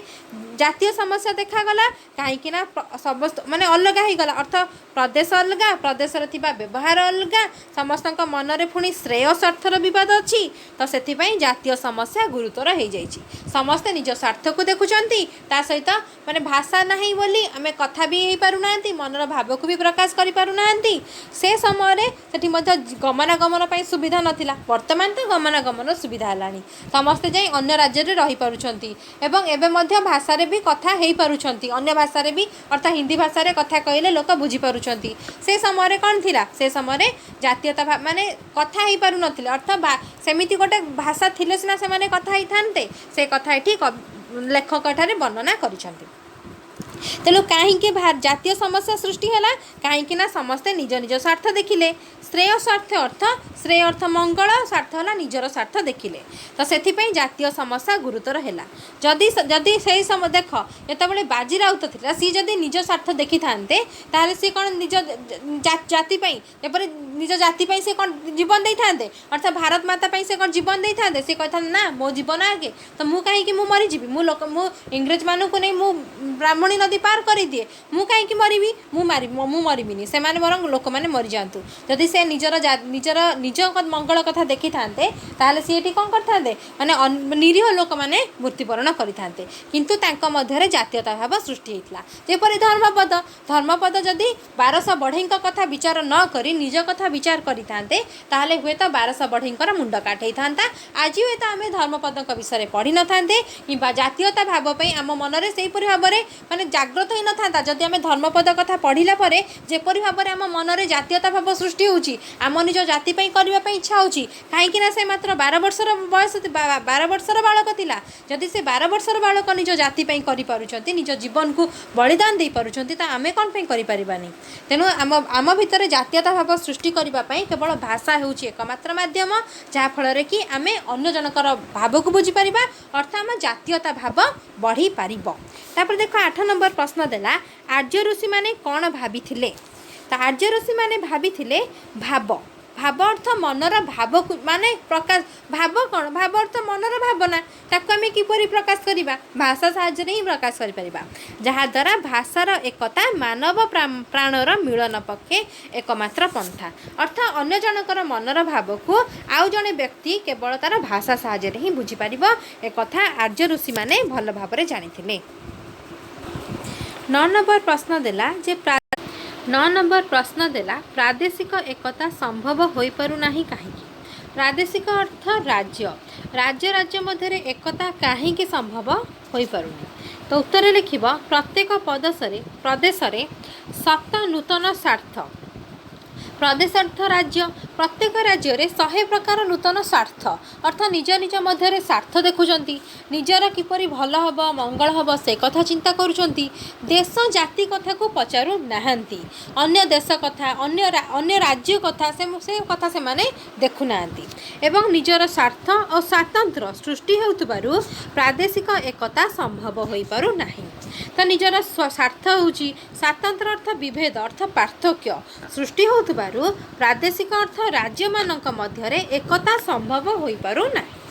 10 नंबर प्रश्न देला भावर एकता किपरि प्रतिष्ठित हो पारिबो तो उत्तर लिखिब भावर एकता केवल भाषा द्वारा प्रतिष्ठित हो पारिबो भाव अर्थ मनर भाव को मनर भावना को आम अन्य आगे केवल भाषा साहाय्य ही प्रकाश करिपरिबा। तमें कौन कहवाक चाहूच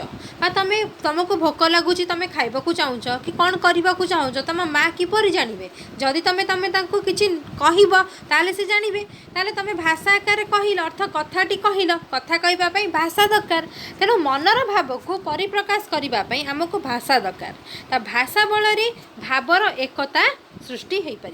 भाव अर्थ मनर भावना तार एकता किपरि हो पार केवल भाषा साहाय्य। 11 नंबर प्रश्न देला भाव और सभ्यतार मूल कौन रही। उत्तर हम भाव और सभ्यतार मूल भाषा रही। आमर भावना हो आमर सभ्यता हो सबकि मूल से भाषा ही रही। सभ्यता को आम आम सभ्यता संस्कृति को जड़े किपरि भाव में बुझीपारे जदि से भाषा को बुझीपारे ताहले बुझीपारे सेपरी भावना को किपरि बुझीपारे भाषा माध्यम बुझीपारे जदि से भाषा को से बुझीपारुथिबे ताहले से मनर भावना को आमर संस्कृति को आमर भारतीय संस्कृति आ सभ्यता को से माने भाषा साहाय्य ही बुझी हम। जदि भारतर सभ्यता संस्कृति केउथि लिखाई आमर संस्कृति गुड़िक जेपरी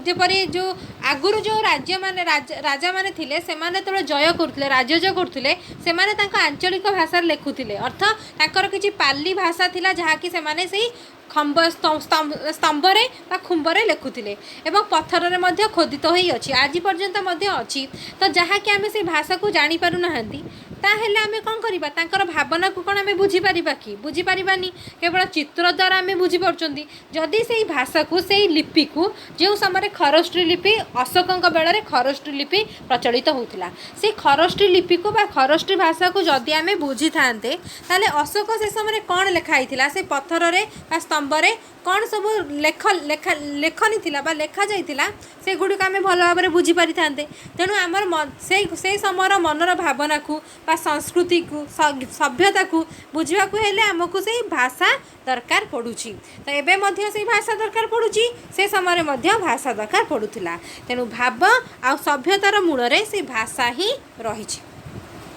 तापरे देख 12 नंबर प्रश्न 12 नंबर प्रश्न देला भारतर कौन स्थान रे पूर्वर से ही अभिमिश्रण नाही कहीं। अभिमिश्रण अर्थ शुद्धता। तो कहीं आगुरी जेपरी शुद्धता गोटे जगह शुद्धता थिला वर्तमान कहीं से शुद्धता में देखा पाऊना कहीं से अपमिश्रण होती अर्थ जो किसी मिसी थाए आ शुद्धता अर्थ जो किसी मिसी न थाए। देख आगुरु राज्य राज्य मध्य जावासवा करने आमको गमनागमन सुविधा नाला तो आम गोटे राज्य अन्य राज्य को आम जावासवा करूँ कि से राज्यर जाए आम बसति स्थापन करूँ न। वर्तमान कौन है ना गमनागमन कर सुविधा है तेणु आम आम गोटे राज्य अन्य राज्य को जाई बसति स्थापन कले एवं आमर जो सभ्यता आमर जो संस्कृति आमर जो पर्वपर्वाणी चालीचलन ताकू कौन कले ना से राज्य जाई रहिले तो आमर वंशधर माने रहिले तो से राज्य अन्य गोटे राज्यर सभ्यता संस्कृति मिसीगला। तो सेहीपरि भाव में से गोटे राज्य आउरी विभिन्न राज्य लोक भी आसते से सभ्यता संस्कृति मिसीगला से राज्यटी आउ अभिमिश्रण हो रहा ना अर्थ शुद्धता हो रहा ना से कौन होगला अपमिश्रण होगला अर्थ अन्य राज्यर सभ्यता संस्कृति परंपरा चालीचलन खाद्यपेय सबकि मिसीगला। ताले उत्तर कौन लिख ना आजिकाली भारत में गोटे गोटे प्रदेश में अर्थ गोटे गोटे राज्य में विभिन्न प्रकार लोक रोचंती अर्थ गोटे राज्य अन्य राज्यर लोक मैंने रोचंती एवं आहुरी नूतन संप्रदाय और समाजर लोक मैंने मिशुचंती। तेणु कौन स्थान में पूर्वपरी से ही आ शुद्धता नहीं कहीं ना जेहेतु अन्य राज्यर लोक मैंने आसी मिसिले तांकर सब रीतिनीति खाद्यपेय चालीचलन सभ्यता संस्कृति सबकि से माने सेठी कौन कले सेठी मिसाइले अर्थ तांकर सभ्यता को तांकर संस्कृति से माने जहाँ जहाँ पर्वपर्वाणी जहाँ जहाँ तांकर सभ्यता संस्कृति थिला से गुडी को से माने अन्य राज्य रे कौन कले माने माने कौन कले माने सेठी मिसई देले अर्थ तांको माने सेठी से माने रहिले तांकर खाद्यपेय को अन्य लोक माने देखिले से माने भी सेही प्रकार खाद्य खाइले सेही परि संस्कृति पालन कले सेही परि पर्वपर्वाणी पालन कले जहाँ फल कि तांकर मूलर जो माने शुद्धताटा थिला मूलर जो अभिमिश्रण थिला ताहा हो रहिला नाही एथिरे अपमिश्रण होईगला। तापर देख 13 नंबर प्रश्न कौन देला 13 नंबर प्रश्न देला नानाविध लोक मानक मध्यरे एकता रखिबाकू हेले कौन करिबाकू हेबो।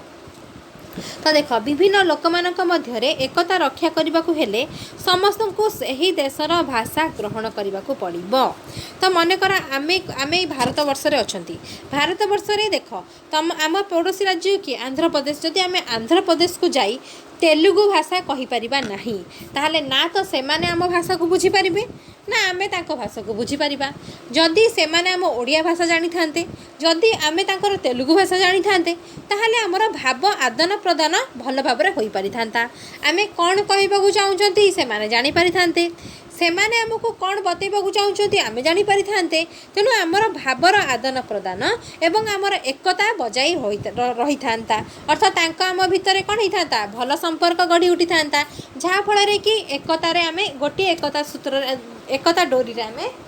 बांधी थांतु हैला जहाँ फल कि जदि आमे तांकर भाव माने आम मनर कथा को जदि आमे माने कहि पारि थांते ताले आमे मनर भाव को को भाव रे कहि परिबा आमे भाषा साहाय्य रे ही कहि परिबा। तेणु भाषा ही एकमात्र माध्यम जहाँ फल रे कि आमको एकता मध्य रे बांधी की रखिछि हैला। तेणु लोक मानक मध्य रे एकता रक्षा करबा को हेले एकता रक्षा करने को हेले समस्त को सही देशर भाषा ग्रहण करने को पड़ो। तो आम देशर भाषा कौन हिंदी तो हिंदी भाषा अच्छी तमिल अच्छी तेलुगु अच्छी कन्नड़ अच्छी मलयालम अच्छी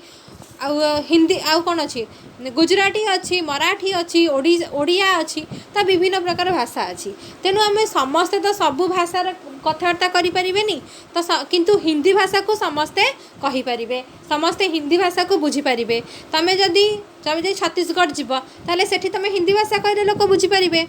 महाराष्ट्र कले तुम यदि मराठी न कथा भी हो पार तो जदि कथा न हो पार ताले तुम हिंदी भाषा भी कथा कहले से बुझीपारे। तेणु भारतर आम देशर जेकोसी गोटे भाषा को ग्रहण करने पड़ो सेटा यदि हिंदी हुए हिंदी बहुत सहज हुए कहवाई एवं हिंदी सहजरे समस्ते बुझीपारे। तो से आमको आम देशर जेकोसी गोटे भाषा ग्रहण करने को पड़ो जहाँफल कि आमर लोक मानक मध्य आम भावर आदान प्रदान करिपरिबा एवं एकता बजाई होई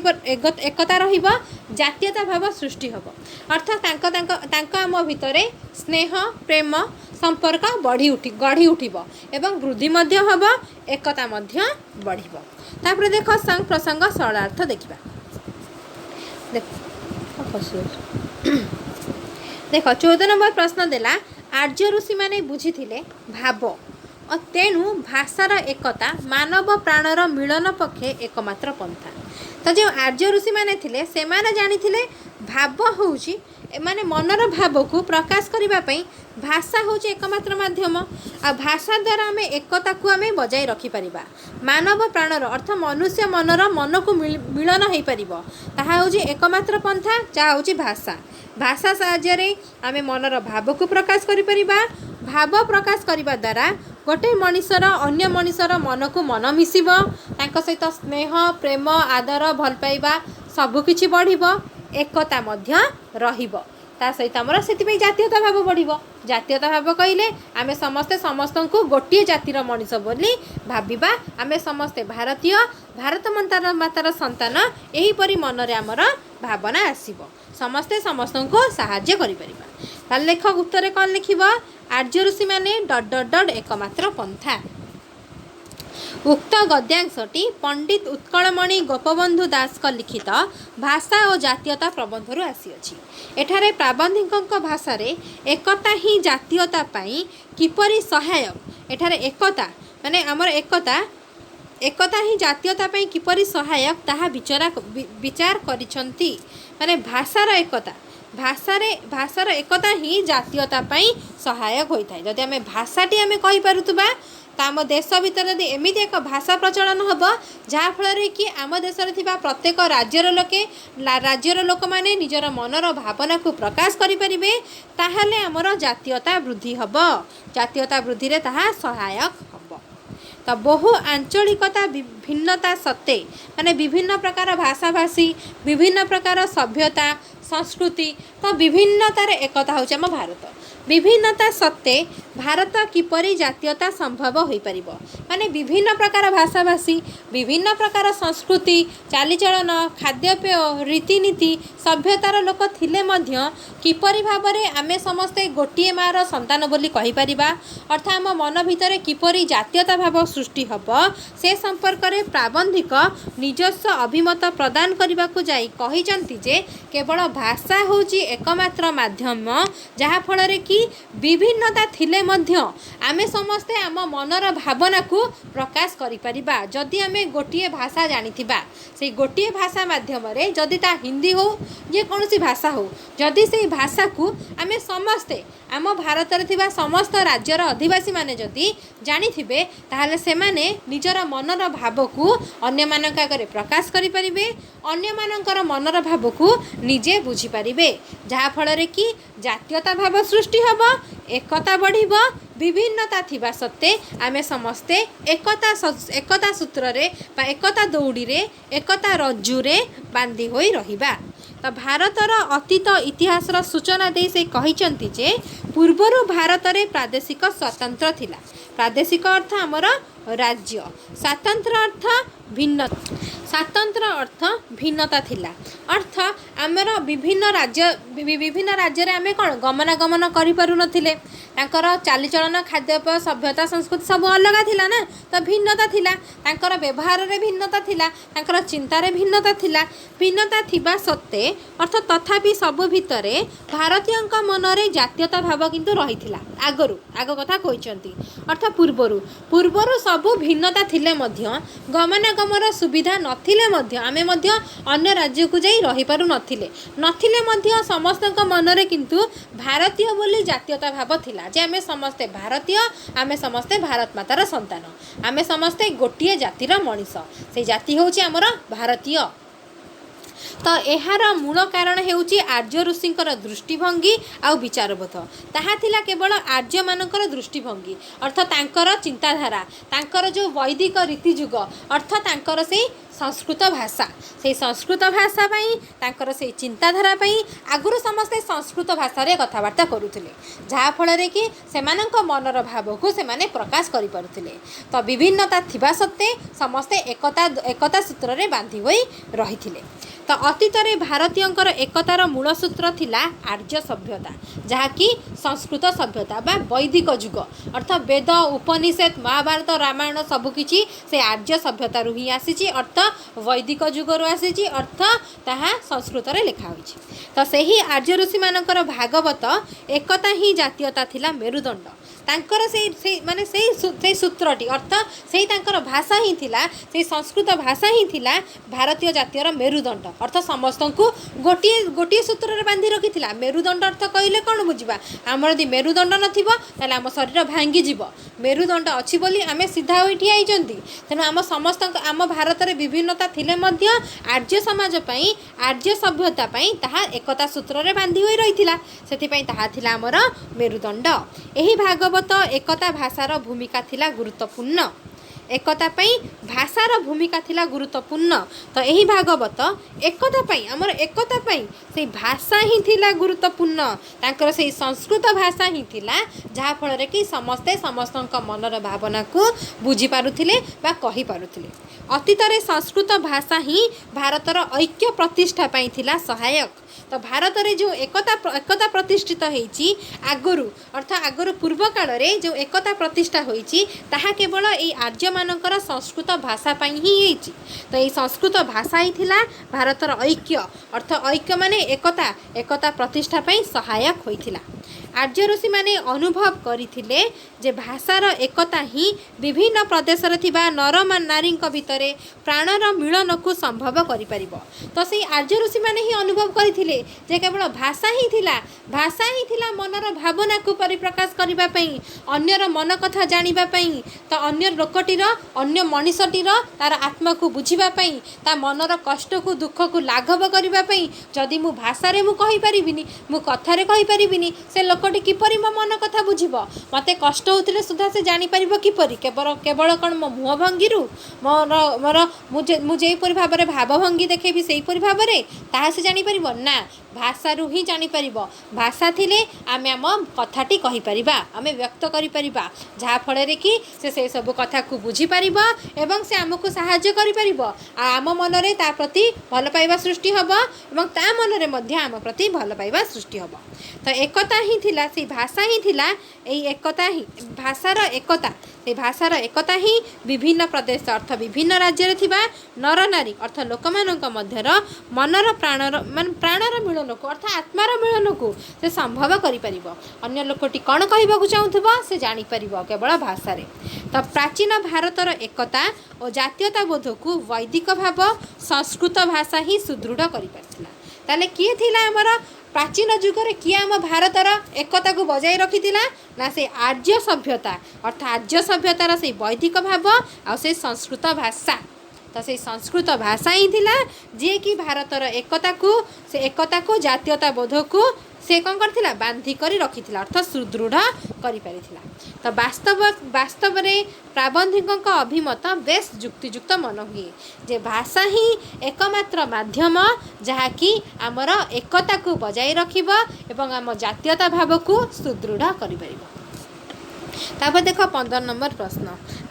प्रश्न कौन देला ना भाषार एकता थिले भावर एकता सुनिश्चित। एठी मध्यता देला जे भाषार एकता थिबो आम भाषार जदि गोटे भाषा थिबो ताले आम भावर एकता सुनिश्चित भावर एकता ही आसीबो भाषा द्वारा ही आम मनर भाव को आम परिप्रकाश करि परिबा ताले भाषा ही जदि गोटे थिबो ताले एकता भी आसीबो तेणु भाषार डट भावर एकता सुनिश्चित।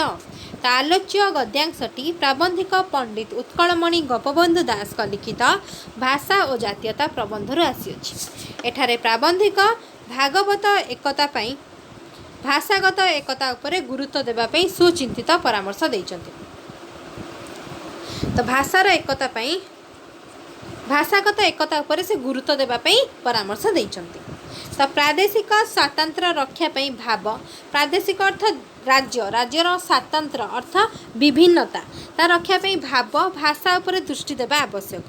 तामर भाव आ भाषा उपरे भाषा थिले सिना आमे मन भाव माने भाव को आमे परिप्रकाश करि परिबा। प्रथमे ए सब उपरे गुरुत्व देले जना जाए जे भाव सभ्यतार मूल रही भाषा आमर भाव एवं आमर जो सभ्यता जो संस्कृति अच्छी ताको आ जने किपर जानि परिबो जदि से आम भाषा को जानि पारुथबो जदि आम भाषा को से बुझी पारुथबो ता देख माने इंग्रेज माने जो पर्यटक आसंती अर्थात विदेश रो जो पर्यटक माने आम भारत को आसंती तो भारतर सभ्यता संस्कृति को से माने किपर जानिबे जदि से आम भारतर भाषा को जानिथिबे आम भारतर भाषा को जदि जानिथिबे ताले से आम सभ्यता को जानि परिबे आमर मनर भाव को जानि परिबे ताहेले तांकर आम भितर एकता बढ़िबो। जदि तमे माने इंग्राजी जानिथिबो ताहेले तमे इंग्रेज लोक जेतबेले आसीबे किंबा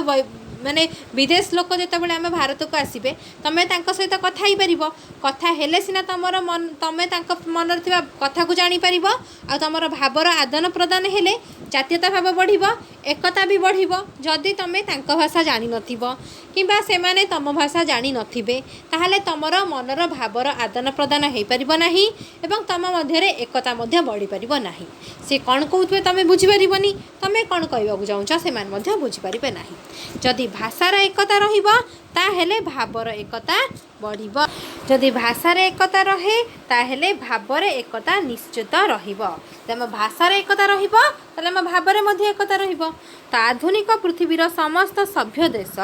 एही नीति को दृढ़ भाव में ग्रहण करिसंति। भारत वर्ष रे विभिन्न प्रदेश रही अर्थात विभिन्न राज्य रही समस्त मध्य व्यक्तिगत स्वार्थ मध्य अछि एही स्वार्थ साधन हेतु भारत रे एकता रक्षा करिबा असंभव हो पड़ुछि। तो यही परिप्रेक्षी रे तो देख यार अर्थ कौन है ना समस्त माने विभिन्न देश रही विभिन्न राज्य रही विभिन्न राज्य रे लोक मानक मध्य व्यक्तिगत स्वार्थ अच्छी तो यही साधन से स्वार्थ को साधन करने आम भारतर एकता असंभव हो पड़े भारतर एकता रहुनी समस्ते निज निज राज्य कथा देखुंट अन्य राज्य कथा देखुना निज निज परिवार कथा देखुंट राज्य कथा देखुना तो यही भितर आमर एकता रहुनी। तो जदि राज्य राज्य मध्य एकता रहुनी ताले देशर एकता किपरि रहुनी तेणु से असंभव हो पड़ुछि। तो यही परिप्रेक्षी में भाषागत एकता ही यही समस्यार समाधान कर कारण आमर विभिन्न प्रकार भाषाभाषी लोक अच्छा जदि आम जेकोसी गोटे निर्दिष्ट भाषा को आम भारत में प्रचलन करवा ताहले से भाषा साहाय्य आम समस्त मनर भावना को बुझीपर जार किसी असुविधा हम आम साहाय्य करें से भाषार जदि एकता थी माने से भाषा से जानी आम भाषा से जानी कि आम भाषा भाषा आम जानी ताले भाषार एकता रहिला ताले लोक मानक मनर एकता एवं ता सहित जातीयता भाव बढ़ एवं यही जो समस्याटी दूर हो अर्थ ये जो एकता रक्षा करिबारे जो आम असंभव हो पड़ूला ताहा दूर हो पार जदि भाषा आम बुझी पारुथबा तो भाषार जदि एकता रहिबो गोटे देश गोटे राज्य अन्य राज्यर जदि भाषा को बुझी पारुथबो यदि आ गोटे राज्य माने भाव में समस्ते माने परस्पर भितर यदि भाषा को बुझी पारुथिबे तारे मनर भावना को बुझी पारिबा एवं ता सहित समस्तकर असुविधा को मध्य आमे दूर करबा पई चेष्टा करि परिबा तो एही परि भाव में आमे एकता मध्य रक्षा करि परिबा कारण भाव और सभ्यतार मूल रे रहिछि भाषा आमर जो भाव अच्छी आ जो आमर सभ्यता रही जो उच्च संस्कार उच्च सभ्यता तार मूल रही भाषा भाषार एकता न आसवा पर्यंत भावर मिलन संभव हो पार ना यदि भाषा एकता ना भाषार एकता ना ताले सी किपर भाव में आमर मनर कथा बुझीपारे जदि तुम आउ जनकर भाषा को बुझीपारबनी ताले तांकर मनर कथा को बुझीपार तेणु तुमर तांकर मनर मिलन हो पार ना अर्थ मन भितर तुमर एकता भाव आसीपार ना तार एकता भाव न आसिले जातीयता भाव भी आसीपारनी तेणु सबुरी मूल से भाषा ही रोचे तो भाषा को जदि आम जदि आम माने आम भारत वर्ष में गोटे भाषा को आम प्रचलन करवा यदि भाषार किसी एकता आसब अर्थ से जो भाषा जानी तुम भी से भाषा जानब तो भाषार एकता रहा यदि भाषार एकता रहा ताहले आमर जातीयता भाव को आम सुदृढ़ कर तो यही भावर अभाव एकता असंभव बोली प्राबंधिक उल्लेख कले तेणु से कहले प्राबंधिक कौन कहले ना पंडित गोपबंधु दास कहले उत्कलमणि गोपबंधु दास कहले जदि भावर अभाव एकता असंभव जदि आम भावर आम मनर भावना को भाव को जदि आम परिप्रकाश करिपारिबा नाही किबा अन्य जनकर मनर भावना को आम बुझीपारिबा नाही ताहले तांकर आम भितर एकता होई परिबो नाही एकता असंभव हब बोली प्राबंधिक कहले तो प्राबंधिक अभिमत बेस तात्पर्यपूर्ण हो पार देख 16 नंबर प्रश्न तो 16 नंबर प्रश्न कौन देला 16 नंबर प्रश्न देला यही नानाविध लोकों मध्य एकता रक्षा करने को हेले से समस्तकर सही देश भाषा ग्रहण करने उचित देख यही नानाविध अर्थ विभिन्न प्रदेश रे माने विभिन्न राज्यर भाषाभाषी लोक अलग तो तांको मध्य एकता रक्षा करने को हेले समस्त को से देश भाषा आम देशर भाषा को ग्रहण करने पड़ो अर्थ लिख कौन उत्तर लिख यही नानाविध डट डट डट ग्रहण करने उचित तो उक्त गद्यांशटी प्राबंधिक पंडित उत्कलमणि गोपबंधु दास रचित भाषा और जातीयता प्रबंधर आसी प्रादेशिक स्तर में रही प्रादेशिक अर्थात राज्य स्तर रही विभिन्न लोकों मध्य एकता रक्षा करने को हेले समस्त को सही स्थानर भाषा को आपणे नेबा को हबो बोली प्राबंधिक सेठारे सूचना देइचंती देख मनेकर तमें जाइकी गोटे आ गोटे राज्य रे रहिल मनेकर तमें जाई तमिलनाडु राज्य रे रहिल तमें तमर जो संस्कृति तमर जो सभ्यता तमर जो चालीचलन तमर पर्वपर्वाणी ताकू नहीं सेठी रहिल माने से सब गुड़िक तमें शिखिच एठू से सब गुड़िक तमें कौन कल सेठी जाइकिना माने माने घर करिकी रहिल हैला ताले तमर सभ्यता संस्कृति तमें सेठी आपणेबा बदल रे तमें तम सभ्यता संस्कृति धरिकी रहिल तमें तांकर जो सभ्यता अच्छी तांकर जो चालीचलन तांकर भाषा तांकर संस्कृति को तमें आपणेल नाही जदि तमें से भाव में आपणे थांत ताहले कौन हम तमें तांकर आपणेल से माने तमर आपणेले तमें तांकर आपणेले ता अर्थ नुहे जे तमें तमर मातृभूमि को भूली जाउछ आम आमर मातृभूमि को सम्मान देवा सहित अन्यर मातृभूमि को भी सम्मान देवा कथा अन्यर मातृभाषा को सम्मान देवा कथा ताहले कौन हो एकता बढ़िबो जदि प्रदेश प्रदेश भितर एकता बढ़े अथवा राज्य राज्य भितर एकता बढ़े ताहले देश रे एकता निश्चित भाव में बढ़िबो तेणु कवि कौन कहले समस्त को सही स्थानर भाषा को अर्थ जो स्थान आम रोचंती से स्थानर भाषा को आपणे नेबा को हबो अर्थ आम जदि तमिलनाडु रे जाउचंती तमिलनाडुर तमिल भाषा को आमको आपणेबा को पड़िबो ସେମାନଙ୍କୁ ମଧ୍ୟ ଆମର ଓଡ଼ିଶା ଭାଷାକୁ ଆପଣେଇବାକୁ ପଡ଼ିବ। ତ ସେହିପରି ଭାବରେ ଆମେ ଯଦି ପଶ୍ଚିମବଙ୍ଗ ଯାଉଛନ୍ତି ତାଙ୍କର ବଙ୍ଗଳା ଭାଷାକୁ ଆପଣେଇବାକୁ ପଡ଼ିବ। ସେମାନେ ମଧ୍ୟ ଆମର ଓଡ଼ିଆ ଭାଷାକୁ ଆପଣେଇବାକୁ ପଡ଼ିବ। ତାହେଲେ ପ୍ରଦେଶ ପ୍ରଦେଶ ମଧ୍ୟରେ ଭାଇଚାରା ଭାବ ସୃଷ୍ଟି ହେବ, ଜାତୀୟତା ଭାବ ସୃଷ୍ଟି ହେବ। ପ୍ରଦେଶ ଅର୍ଥ ରାଜ୍ୟ, ରାଜ୍ୟ ରାଜ୍ୟ ମଧ୍ୟରେ ଜାତୀୟତା ଭାବ ସୃଷ୍ଟି ହେବ, ଯାହାଫଳରେ କି ଦେଶ ପାଇଁ ଜାତୀୟତା ଭାବ ସୃଷ୍ଟି ହେବା ପାଇଁ ତାହା କ'ଣ ଯିବ, ସହଜ ହୋଇଯିବ। ଯଦି ରାଜ୍ୟ ରାଜ୍ୟ ମଧ୍ୟରେ ଜାତୀୟତା ଭାବ ସୃଷ୍ଟି ହେଲା ତାହେଲେ ଦେଶରେ ଜାତୀୟତା ଭାବ ସୃଷ୍ଟି ହେବା ପାଇଁ ଆଉ ଡେରି ଲାଗିବ ନାହିଁ, ତାହା ବହୁତ ସହଜରେ ହୋଇପାରିବ। ତା ପ୍ରାବନ୍ଧିକଙ୍କ ମତରେ ବର୍ତ୍ତମାନ ସବୁ ପ୍ରକାର ସୁବିଧା ପାଇଁ ଅର୍ଥ ଗୋଟିଏ ପ୍ରଦେଶରେ ଅନେକ ଲୋକ ବାସ କରୁଛନ୍ତି। ସୁବିଧା ଅର୍ଥ ଗମନାଗମନର ସୁବିଧା, ଯିବା ଆସିବାର ସୁବିଧା, ରହିବା ଖାଇବାର ସୁବିଧା, ସବୁକିଛି ସୁବିଧା ଥିବାରୁ ଅନେକ ଲୋକ ବାସ କରିପାରୁଛନ୍ତି। ଆଗରୁ ସେ ସୁବିଧା ନଥିଲା, ଯିବା ଆସିବାର ସୁବିଧା ନଥିଲା, ଗମନାଗମନର ସୁବିଧା ନଥିଲା, ରହିବାର ସୁବିଧା ନଥିଲା, ସେଥିପାଇଁ ଆମ ଭିତରେ ଭାବର ଆଦାନ ପ୍ରଦାନ ହେଉନଥିଲା। କିନ୍ତୁ ଏବେ ଯେହେତୁ ସୁବିଧା ହେଲାଣି ତେଣୁ ଭାବର ଆଦାନ ପ୍ରଦାନ କରିବା ପାଇଁ କେବଳ ଆମକୁ ଭାଷା ଦରକାର। ତାଙ୍କ ଭାଷାକୁ ଯଦି ଆମେ ଆପଣେଇବା, ତାଙ୍କର ସଭ୍ୟତା, ସଂସ୍କୃତି, ପରମ୍ପରା, ଭାଷା, ଚାଲିଚଳନ, ଖାଦ୍ୟପେୟକୁ ଯଦି ଆମେ ଆପଣେଇବା ତାହେଲେ ଆମ ଭିତରେ ଏକତା ବଢ଼ିବ।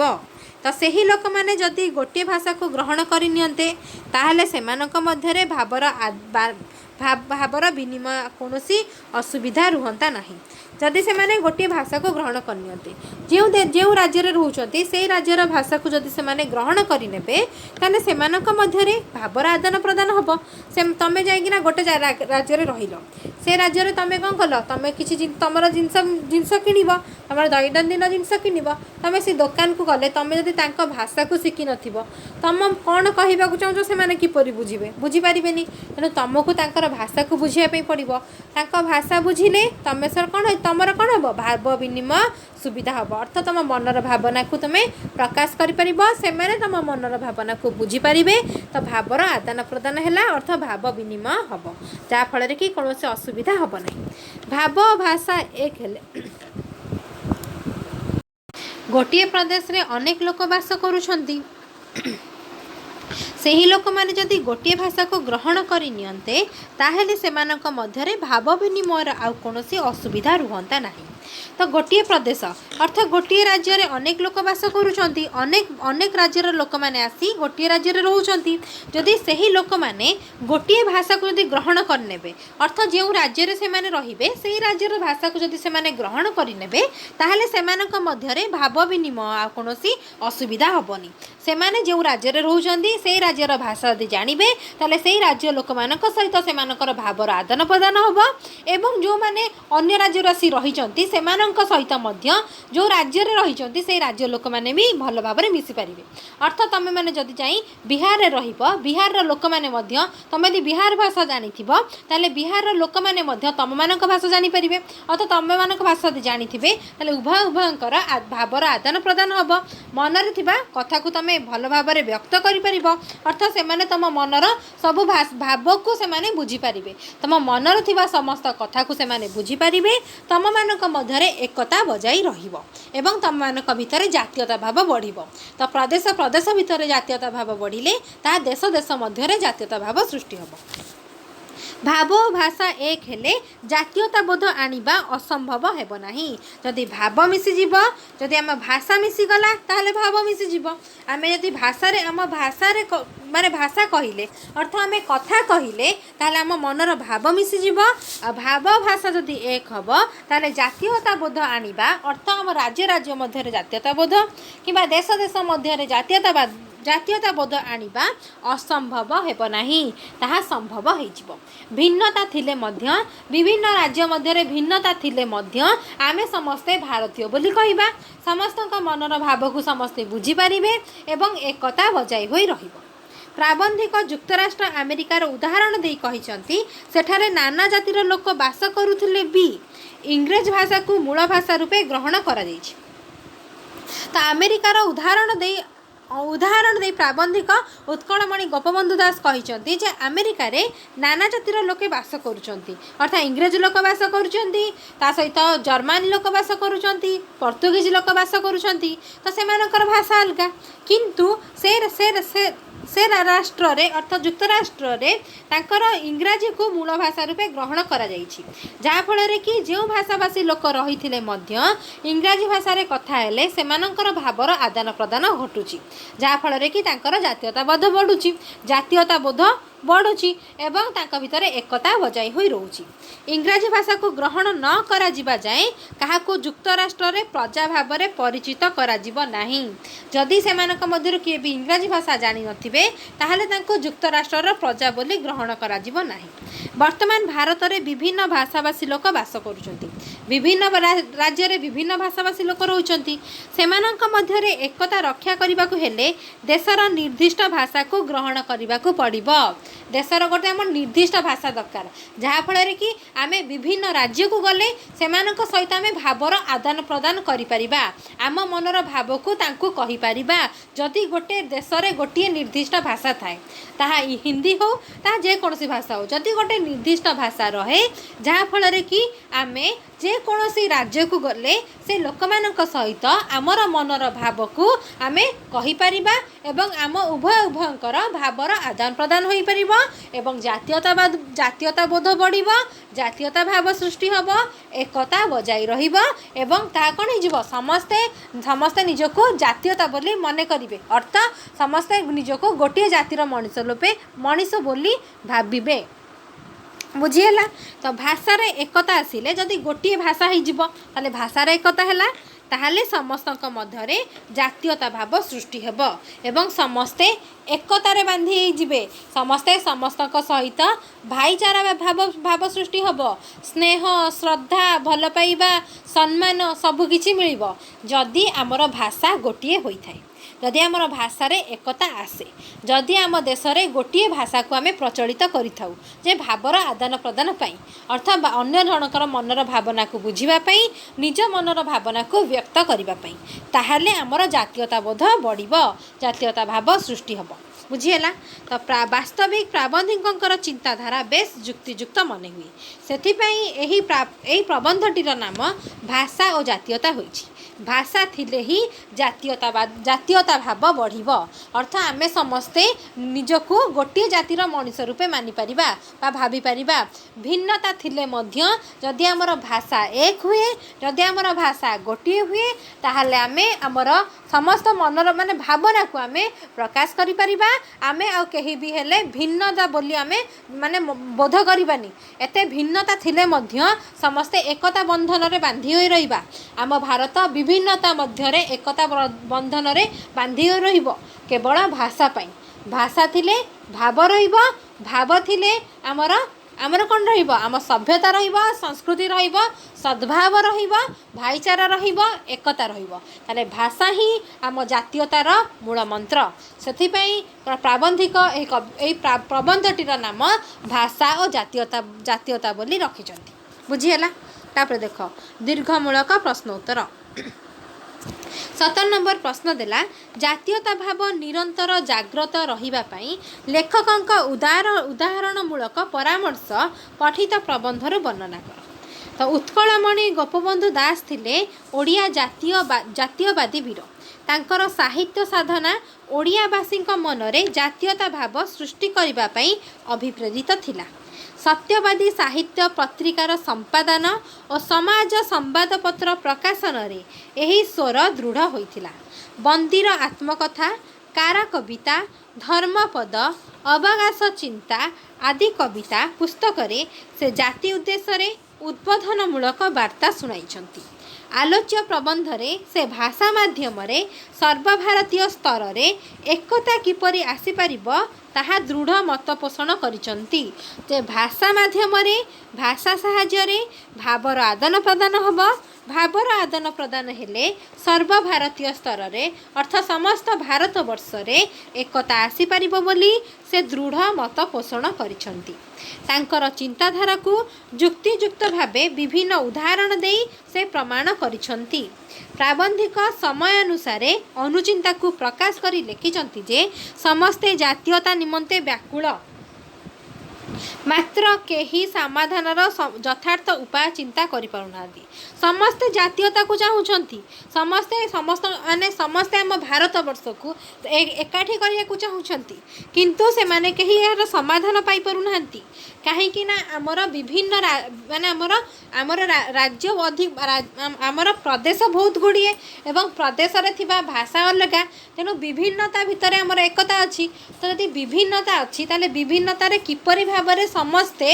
ଭାବନା ଆଦାନ ପ୍ରଦାନ କରିପାରିବେ, ଭାବକୁ ଆଦାନ ପ୍ରଦାନ କରିପାରିବେ, ସେ କଥା ସମସ୍ତେ ଚିନ୍ତା କରିଛନ୍ତି। ଅର୍ଥ ସେମାନେ ସମସ୍ତେ ଜାତୀୟତା କଥା ଚିନ୍ତା କରିଛନ୍ତି। ଯଦି ଆମେ ଭିନ୍ନତାରେ ଅଛନ୍ତି, ଅର୍ଥ ଆମର ଚାଲିଚଳନ, ଖାଦ୍ୟପେୟ, ସଭ୍ୟତା, ସଂସ୍କୃତି, ପରମ୍ପରା, ଶିକ୍ଷା ଦୀକ୍ଷା ସବୁ ରାଜ୍ୟର ଅଲଗା ଅଲଗା, ତାହେଲେ ଆମେ ଏକାଠି କିପରି ହୋଇପାରିବା? ଆମେ କିପରି ଭାବରେ ଆମର ଜାତୀୟତା ଭାବ ବଢ଼ିବ? ଆମେ କିପରି ଭାବରେ ଗୋଟିଏ ଭାରତ ମାତାର ସନ୍ତାନ ବୋଲି କହିପାରିବା? ସେଇ କଥା ସମସ୍ତେ ଚିନ୍ତା କରିଛନ୍ତି। ତେଣୁ ତା'ର ଉପାୟ ସମସ୍ତେ ଚିନ୍ତା କରିପାରୁନାହାନ୍ତି କିପରି ଏକାଠି ହୋଇ ରହିବା। ସମ୍ବାଦପତ୍ରରେ, ସଭା ସମିତିରେ, ସାହିତ୍ୟର ବିଭିନ୍ନ ବିଭାଗ ମାଧ୍ୟମରେ ଏହାର ସୂଚନା ଦିଆଯାଉଛି। ମାତ୍ର କୌଣସି ବ୍ୟକ୍ତି ଏଥିରେ ସଫଳତା ଅର୍ଜନ କରିପାରୁନାହାନ୍ତି ଯେ କିପରି ଭାବରେ ଜାତୀୟତା ଭାବକୁ ଆମେ ଦୃଢ଼ କରିପାରିବା, ଏକତାକୁ ଆମେ କିପରି ଭାବରେ ବଜାୟ ରଖିପାରିବା, ଏତେ ବିଭିନ୍ନତା ସତ୍ତ୍ୱେ ଆମେ କିପରି ଭାବରେ ଏକତା ସୂତ୍ରରେ ବାନ୍ଧି ହୋଇପାରିବା, ଏକଥା ସମସ୍ତେ କଳ୍ପନା କରିପାରୁନାହାନ୍ତି କିପରି ରହିବା। କାହିଁକିନା ସମସ୍ତେ ସଭା ସମିତି, ସମ୍ବାଦପତ୍ର, ସାହିତ୍ୟରେ ବିଭିନ୍ନ ବିଭାଗର ସୂଚନା ଦିଆଯାଉଛି, କିନ୍ତୁ କୌଣସି ସଫଳତା ମିଳିପାରୁନାହିଁ। ସେ ସମୟରେ ପରିସ୍ଥିତିକୁ ସ୍ପଷ୍ଟ କରିବା ପାଇଁ ପ୍ରାବନ୍ଧିକ କହିଛନ୍ତି ଯେ କେତେକ ବିଜ୍ଞ ବ୍ୟକ୍ତି ଇତିହାସରୁ ଏହାର ସମାଧାନ ବାଟ ଖୋଜୁଛନ୍ତି ଯେ ଇତିହାସରେ କିପରି ଭାବରେ ଅର୍ଥ ଅତୀତ ସମୟରେ କିପରି ଭାବରେ ସମସ୍ତେ ଏକାଠି ହୋଇ ରହିଥିଲେ, ସମସ୍ତଙ୍କ ଭିତରେ କିପରି ଜାତୀୟତା ଭାବ ସୃଷ୍ଟି ହୋଇଥିଲା। ତ ଇତିହାସରୁ କିଛି ଲୋକ ସମାଧାନ ବାଟ ଖୋଜୁଛନ୍ତି। ଅର୍ଥ ଅତୀତ କଥାକୁ ଚିନ୍ତା କରି, ଅର୍ଥ ଅତୀତରେ ରାଜା ମହାରାଜା ଏବଂ ଅତୀତରେ ଥିବା ମହାପୁରୁଷମାନେ ବା ଅତୀତରେ ଥିବା ବୀର ପୁରୁଷମାନେ କିପରି ଭାବରେ ଏକତା ସୂତ୍ରରେ ବାନ୍ଧି ହୋଇ ରହିଥିଲେ, ସେମାନେ କିପରି ଭାରତକୁ ଗୋଟିଏ ଦୌଡ଼ିରେ ବାନ୍ଧି କରି ରଖିଥିଲେ ଏବଂ ସେମାନଙ୍କ ଭିତରେ କିପରି ଜାତୀୟତା ଭାବ ସୃଷ୍ଟି ହୋଇଥିଲା, ସେ କଥାର ସେମାନେ ବାଟ ଖୋଜୁଛନ୍ତି। ତ ଆଉ କେତେକ ବ୍ୟକ୍ତି କୌଣସି ପ୍ରକାରରେ ପ୍ରଚେଷ୍ଟା ନ କରି, ସେମାନେ କିଛି ଚେଷ୍ଟା ନ କରି ଭବିଷ୍ୟତ ଉପରେ ନିର୍ଭର କରି ରହିଛନ୍ତି। ଅର୍ଥ ଯାହା ହେବ ଭବିଷ୍ୟତରେ ହେବ, ଦେଖାଯିବ। ଆମର ବଂଶଧରମାନେ ବା ଆମର ପିଢ଼ିମାନେ, ବଂଶଧର ଆମର ଯେଉଁ ଆଗାମୀ ପିଢ଼ି, ଅର୍ଥ ଆଗାମୀ ଯେଉଁମାନେ ଆମର ଆମ ବଂଶଜ ଯେଉଁମାନେ ଆସୁଛନ୍ତି, ସେମାନେ ଦେଖିବା ଭବିଷ୍ୟତରେ କ'ଣ କରିବେ, ଆଉ ସେ କଥା ସେମାନେ ଭାବିକି ରହିଛନ୍ତି। ଅର୍ଥ କିପରି ଭାବରେ ସେମାନେ ଭବିଷ୍ୟତରେ ଯଦି ଜାତୀୟତା ଭାବ ତିଆରି କରିପାରିବେ, ଯଦି ସେମାନେ ଭବିଷ୍ୟତରେ ଯଦି ଏକତା ଦୌଡ଼ିରେ ଏକତା ସୂତ୍ରରେ ବାନ୍ଧି ହୋଇପାରିବେ ବା ସେମାନଙ୍କ ମଧ୍ୟ ଯଦି ଏକତା ତିଆରି ହୋଇପାରିବ, ତାହେଲେ ତାହା ହେଇଯିବ। ବର୍ତ୍ତମାନ ଆମେ ଆଉ କିଛି କରିପାରିବା ନାହିଁ। ତ ସେମାନଙ୍କର ଚିନ୍ତାଧାରା କିଛି ଏହିପରି ଭାବରେ ଅଛି। ଆଉ କିଛି ଲୋକ ଅଛନ୍ତି ଯେ ସେମାନଙ୍କର ବିଶ୍ୱାସ ଯେ ସମୟକ୍ରମେ ଭାରତର ପରାଧୀନତା ଅବସାନ ଘଟିବ। ସେତେବେଳେ ଆମ ଭାରତ ପରାଧୀନ ଥିଲା। ତ ସେଥିପାଇଁ ଲେଖକ କ'ଣ କହୁଥିଲେ, ସେ କହିଲେ ଯେ କିପରି ଭାବରେ ଯଦି ଗୋଟେ ଜାତୀୟତା ଭାବ ସୃଷ୍ଟି ହେବ, ତାହେଲେ ଲୋକମାନଙ୍କ ମଧ୍ୟରେ ଜାତୀୟତା ଭାବ ବଢ଼ିବ। ଅର୍ଥ ଆମେ ଭାରତୀୟ ବୋଲି ସେମାନେ ଗର୍ବ ଅନୁଭବ କରିବେ ଏବଂ ଏକଜୁଟ ହୋଇ ଇଂରେଜମାନଙ୍କୁ ବିତାଡ଼ିତ କରିବେ। ତ ସେଥିପାଇଁ ଆମକୁ ଏକତା ଦରକାର, ଆମକୁ ଜାତୀୟତା ଦରକାର, ଆମ ମନରେ ଜାତୀୟତା ଭାବ ସୃଷ୍ଟି ହେବା ଦରକାର। ଆମ ମନରେ ଲୋକମାନଙ୍କୁ ନେଇ ଆମର ଦେଶ ଜାତି ପ୍ରତି ତ୍ୟାଗ ଭାବନା, ଏକତା ଏହିସବୁ ରହିବା ଆବଶ୍ୟକ। ତ ସେଥିପାଇଁ ଆମକୁ କ'ଣ ଦରକାର, ଜାତୀୟତା ଭାବ ଦରକାର। ତାହା କିପରି ତିଆରି ହେବ, ଏକଥା ଯେତେବେଳେ ଚିନ୍ତା କରୁଛନ୍ତି, ତ କିଛି ଲୋକ କହିଲେ ନା ଯେ ସମୟକ୍ରମେ ଯେତେବେଳେ ପରାଧୀନତା ଅବସାନ ଘଟିବ, ଯେତେବେଳେ ଆମ ଦେଶ ପରାଧୀନ ମୁକ୍ତ ହୋଇଯିବ, ସେତେବେଳେ ଏକତା ଆସିଯିବ, ଆପେ ଆପେ ଏକତା ଭାବ ଆସିଯିବ ବା ଆପେ ଆପେ ଜାତୀୟତା ଭାବ ଆସିଯିବ। ଆମେ କାହିଁକି ବା ଚିନ୍ତା କରିବା, ଏକଥା ମଧ୍ୟ କିଛି ଲୋକ ଭାବୁଛନ୍ତି। ତ ଅନ୍ୟ ଭାବରେ ପରମୁଖାପେକ୍ଷୀ ଜନସମାଜ ପାଶ୍ଚାତ୍ୟ ଶାସକମାନଙ୍କର ଦୟା ଉପରେ ନିର୍ଭରଶୀଳ ଅଛନ୍ତି। ଅର୍ଥ ପାଶ୍ଚାତ୍ୟ ସଭ୍ୟତା ଯେଉଁମାନେ କି ଆସିକି ଆମ ଭାରତରେ ଅଛନ୍ତି, ସେମାନେ ସେଇ ଶାସକମାନଙ୍କ ଦୟା ଉପରେ ନିର୍ଭରଶୀଳ। ସେମାନେ ଗଲେ ଏସବୁ ଠିକ୍ ହେଇଯିବ, ଆଉ ସେମାନେ ଯିବା ଦ୍ୱାରା ଆମର ଜାତୀୟତା ଭାବ ଆସିଯିବ। ଅର୍ଥ ଆମେ ସମସ୍ତେ ଏକତା ଭାବରେ ବାନ୍ଧି ହୋଇ ରହିବା। କିନ୍ତୁ ବର୍ତ୍ତମାନ କିପରି ଏକତା ଭାବରେ ବାନ୍ଧି ହୋଇ ସେମାନଙ୍କୁ ବିତାଡ଼ିତ କରିବା, ସେ କଥା କେହି ବାଟ ଖୋଜି ପାଇପାରୁନାହାନ୍ତି। किंतु एठारे लेखक पंडित गोपबंधु दास सी कौन कहले सी कहले ना आमको भाषा दरकार भाषा ही एकमात्र माध्यम जहाँ फल कि आम समस्ते एकता एकता सूत्र रे बांधी होई रहिबा आम मनर भावना को आम प्रकाश करि किपरि भाबरे आमे सेमानकु पराधीन करि परिबा से किपरि भाबरे आमे सेमानकु पराजय करि परिबा आमे पराधीनतारु मुक्त हेबा एवं स्वाधीनर स्वाद चाखिबा एवं आम देश स्वाधीन होई रहिबो स्वतंत्र होई रहिबो जदि आमे समस्ते एकजुट हेबा पय आमकु एकता दरकार एकता पे आमकु जातीयता भाव दरकार आ सेही जातीयता भाव आसीबो केवल आमर एई भाषारु एई भाषा थिले आम मनर भाव को आमे कहि परिबा आम मनर भाव को समस्ते बुझी पारिबे बा आमे भल भाबरे व्यक्त करि परिबा से माने बहुत भल भाबरे बुझी पारिबे जहा फल रे कि एकता तयारी हबो एकथा किए कहिथिले ना पंडित गोपबंधु दास उत्कलमणि गोपबंधु दास से होउचंती आम उत्कलर बा ओडिशार मणि मणि सेतिपै नाको मणि बोली कहैछि देख भारत रे रहिथिबा विभिन्नता संपर्क रे सूचना देई से लिखिचंती किए अर्थात लेखक गोपबंधु दास को कथा कह जाइछि से लिखिचंती पूर्वरो भारत थिला विभाजित भारत विभाजित होइथिला तो वर्तमान परि से समय रे प्रदेश प्रदेश मध्य रे यातायात सुविधा नथिला वर्तमान जेपरी आमर प्रदेश भितर आम जावासवा कर गोटे राज्य को आउ गोटे राज्य को आम जावासवा कर माने अनायास अर्थात बहुत सुविधार आम जपरी जावासवा कर तो से समय सुविधा नथिला आगुरु ए सुविधा सबू नथिला तो फलस्वरूप विभिन्न प्रदेश में विभिन्न प्रकार चालीचलन विभिन्न प्रकार चिंता चेतना विभिन्न प्रकार खाद्य पोशाक विभिन्न प्रकार संस्कृति पर्वपर्वाणी रीतिनीति भाषा आदिर पार्थक्य देखा जाउथिला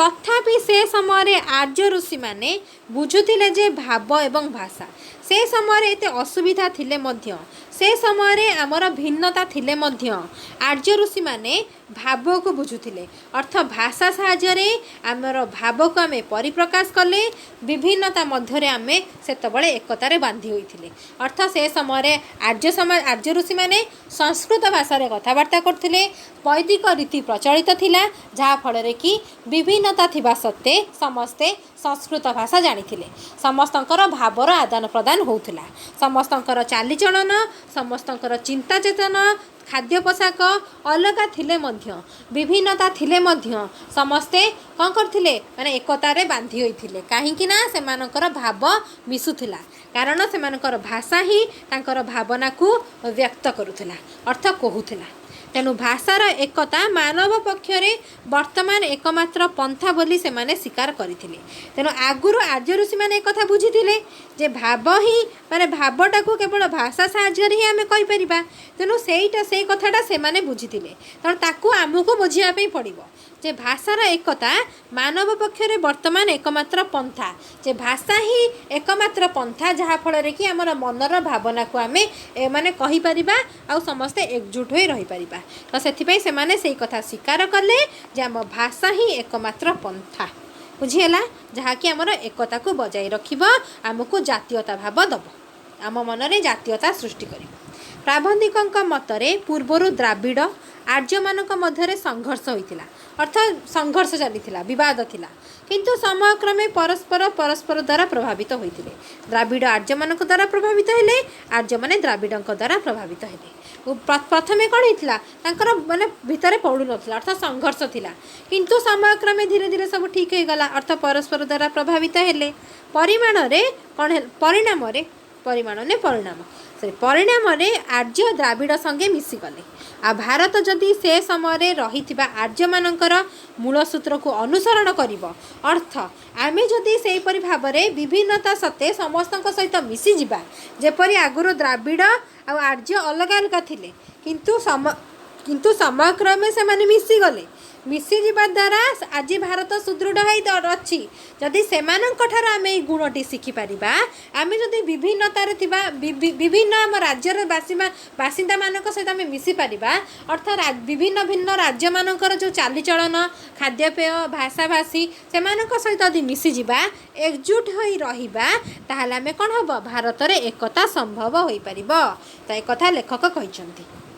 जे भारत में जदि से समय रही आर्य मानकर मूल सूत्र को आम अनुसरण करवा अर्थात अनुकरण करवा ताहेले जेते भिन्नता थिले मध्य जेते अलग आमर चालीचलन संस्कृति सभ्यता रीतिनीति शिक्षा दीक्षा थिले मध्य भारत एकता संभव हब जदि आमे सेमानंकर चालीचलन को आपणेबा सेमानंकर भाषा को आपणेबा सेमाने मध्य आम भाषा को आपणेबे ता अर्थ या नुहे जे आमे तांको भाषा को आपणेले आम भाषा को भूली जिबा ना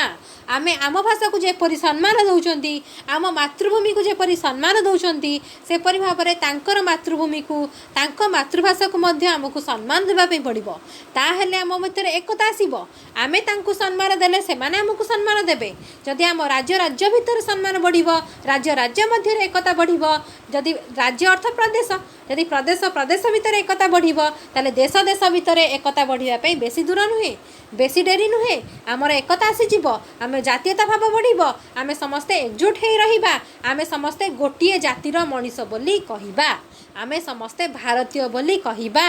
आम भारत आम आम समस्त मनीषक देहरे भारतर रक्त प्रभावित होउछि बोली कहिबा विभिन्नता सत्त्वे आमे समस्ते एकतारे बांधी होई रहिबा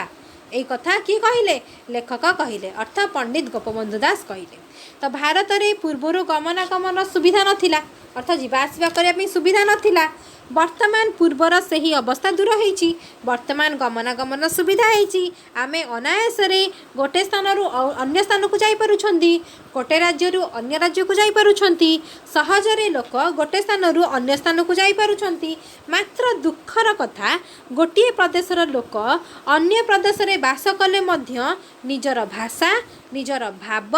निजर व्यवहार निजर रीतिनीति निजर समाज साहित्य इतिहास को सांगरे धरी रखिचंती सांग धरी रखिबा भल किंतु ता सहित सेमानंकर भाषा जो राज्य रे अछंती सेई राज्यर भाषा सेई राज्यर भाव सेई राज्यर व्यवहार सेई राज्यर रीतिनीति सेई राज्यर समाज साहित्य इतिहास को सांगरे नहीं जीवा आवश्यकता अच्छी केवल आमर सभ्यता को धरी रखिले किछि हबो नहीं सेमानंक सभ्यता को जदि आमे धरी रखिबा ताले सेमाने मध्य आम सहित आम सभ्यता आम संस्कार को मध्य धरी रखिबे जहा फल रे भावर आदान प्रदान हबो एवं समस्ते मिलिमिशि करी रहिबा जदि सेमाने बसवास करुथुबा स्थानर भाषा और भाव को उदार मनोभाव नहीं ग्रहण करि नियन्ते ताहाले जातीयता भाव आउ असंभव हुअंता नहीं जदि जे लोक मैंने अन्य जगार रोचंती से राज्य जो राज्य रोचंती से स्थानर बा से राज्यर भाषा को से राज्यर भाव को उदार मनोभाव अर्थ पूरा मन दे अर्थ मन प्राण दे अर्थ भल भाव माने उदार अर्थ कौन माने निर्मल भाव स्वच्छ भाव ताकू जदि आम ग्रहण करने ताहले आ जो जातीयता भाव रहिला जे तम जाति अलग आम जाति अलग तम राज्य अलग आम राज्य अलग यही भावटा रुहंता नहीं अर्थ जातीयता भावटी संभव हो जाता जातीयतार जो भिन्नता अच्छी सेटा रुहंता नहीं जातीयता भाव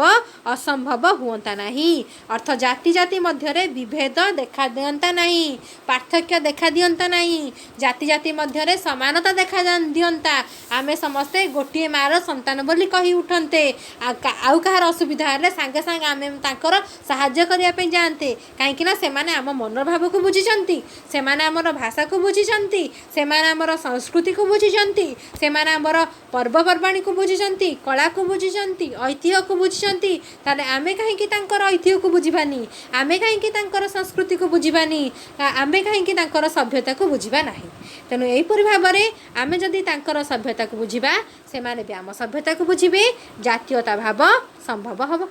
बुझीगला तापरे देख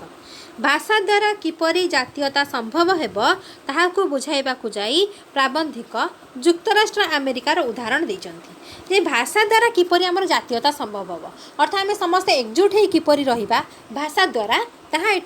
एठी लेखक बुझाइचंती युक्तराष्ट्र अमेरिकार उदाहरण को नहीं देख जुक्तराष्ट्र अमेरिकार इंग्रेज जर्मान पर्तुगीज आदि विभिन्न प्रकार लोक बास कले बास करती बास कले कौन हम से भाषा अलग तो से बास कले समस्ते इंग्रेजी भाषा रे निज भाषा भाषा अर्थ भाव को से माने भाषा को ग्रहण करनी अर्थ तांको मनर भाव को आउ जनक पाखरे कहवाई अर्थ इंग्रेज लोकटे से पर्तुगीज पाखरे निजर मनर भाव को कहवाई ताको इंग्राजी भाषा कहते पड़ो से इंग्राजी भाषा कहला ताले इंग्राजी भाषा से प्रचलित हुए अर्थ इंग्राजी भाषा द्वारा से माने समस्त कथा को बुझीपारे जदि पर्तुगीज लोकटे तांकर भाषा पर्तुगाल नहीं सी जदि जर्मानी भाषार लोक जर्मान जदि कही था इंग्राजी भाषा कौन बुझी इंग्राजी लोक कौन बुझी था जदि जर्मानी भाषा जदि जर्मानी लोकटे कथा हम पर्तुगाल लोक कौन बुझ पर्तुगीज लोक कौन बुझीपारे तेणु तांकर भावर आदान प्रदान हो पारबनी तो से कौन कले ना इंग्रेज भाषा रखिले जहाँफल कि सेठी जो अन्य देशर लोक मैंने आसी रही से मनर भावना को व्यक्त करें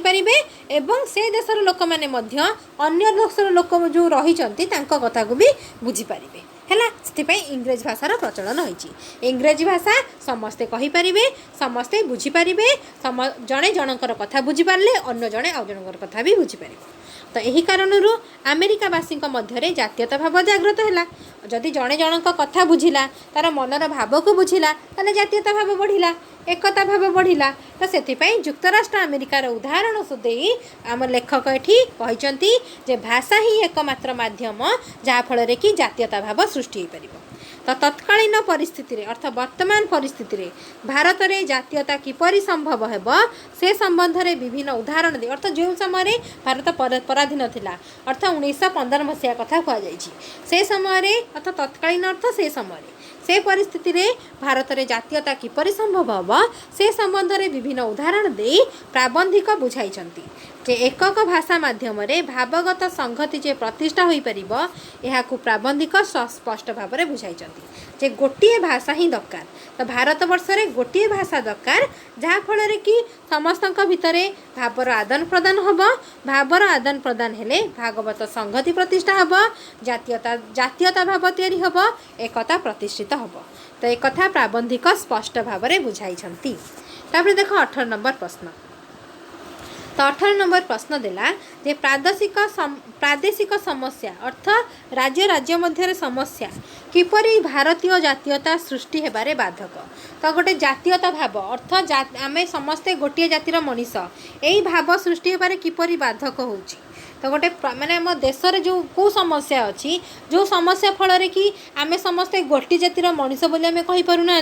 तो सेटा हमर बाधक साजुची तो यह प्रबंध को आधार करी तमे लेख ताले कौन लिखिब ना जातीयतावादी वीर पंडित उत्कलमणि गोपबंधु दास भाषा और जातीयता प्रबंध रे यह स्पष्ट रूपे विभिन्न उदाहरण दे बुझाई प्राबंधिक गोपबंधु एकाधार जड़े कवि जड़े प्राबंधिक देशसेवक और राजनीतिक नेता थिले तो सबु कार्य से निज जाति को और देश को किपरि भल सबु कार्य से निज जाति आ देश को किपरि भल पाउथिले ताहार सूचना प्रदान करिसंती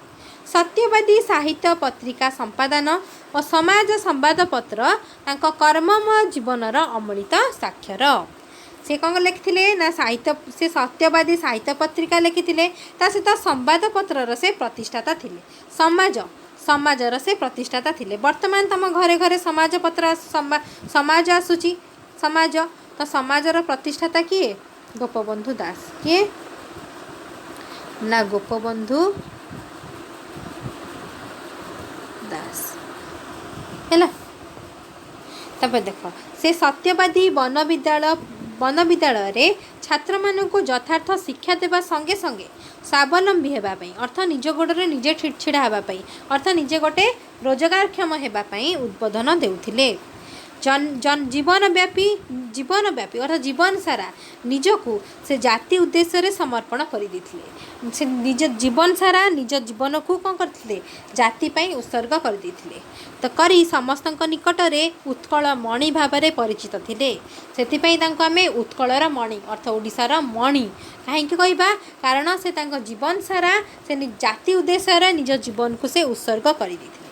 प्राबंधिक भारत रे किपरि जातीयता भाव सृष्टि हम आम भारत रे किपरि समस्ते एकजुट होई रहिबे समस्तक मनरे किपरि जातीयता भाव आसीबो समस्ते आमे गोटे जातिर मनीष एपरि भावना किपरि सृष्टि हम से संपर्क रे विचार आलोचना करी से पूर्वरु रहिथिबा प्रादेशिक समस्या कथा सूचना देइचंती। पूर्वरु जे हमर प्रादेशिक अर्थ प्रदेश बा राज्य राज्य मध्य जो समस्या थिला से सूचना से देइचंती। एते असुविधा थिले मध्य आर्य समाज पई आर्यर बासिंदा पई आर्य लोक मानक पई ताहा कोन हिथिला ता एकजुट होई रहितला अर्थ केवल भाषा पई कारण ता संस्कृत भाषा थिला संस्कृत भाषा ही थिला हम भारत वर्ष को एकता दौड़ी रे बांधी करी रखिथिला। तो पूर्वरु प्राकृतिक वर्गीकरण द्वारा गोटे प्रदेश अन्य प्रदेश स्वतंत्र थिला अर्थ गोटे राज्य अन्य राज्य किपरि अलगा थिला ना केवल प्राकृतिक वर्गीकरण अर्थ वन जंगल पहाड़ पर्वत नदी झरणा ए गुड़िक थिला धर मनकर यहाँ आम ओडिशा है आम ओडिशा ये मन यहाँ आंध्र प्रदेश है तो यही जो मझिरे जो रहिला आमर माने गोटे प्रदेश आ गोटे प्रदेश को भाग कला कौन पे भाग कला ये पहाड़ थी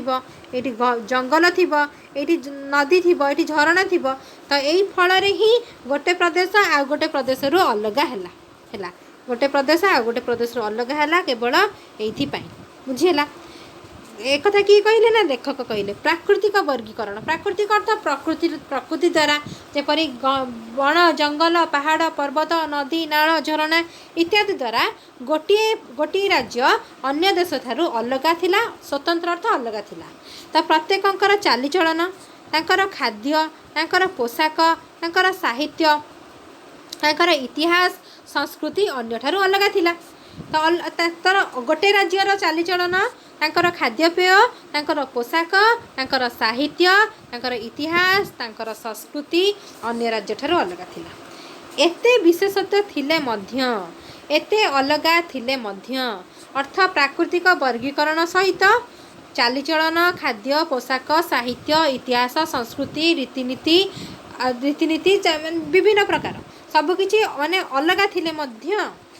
थिले मध्य प्रत्येक प्रदेश रे एकत्वर मूलधाराटी अपरिवर्तित रहिथिला अर्थ समस्ते एकतारे बांधी होई रहिथिले अर्थ समस्ते निजको भारतीय बोली कहूथिले एते अलगा थिले मध्य एते मात्रा रे भिन्नता थिले मध्य समस्ते गोटे मार संतान बोली कहूथिले विभिन्नता मध्य रे एकता थिला समस्तक मध्य रे भाईचारा थिला जातीयता भाव थिला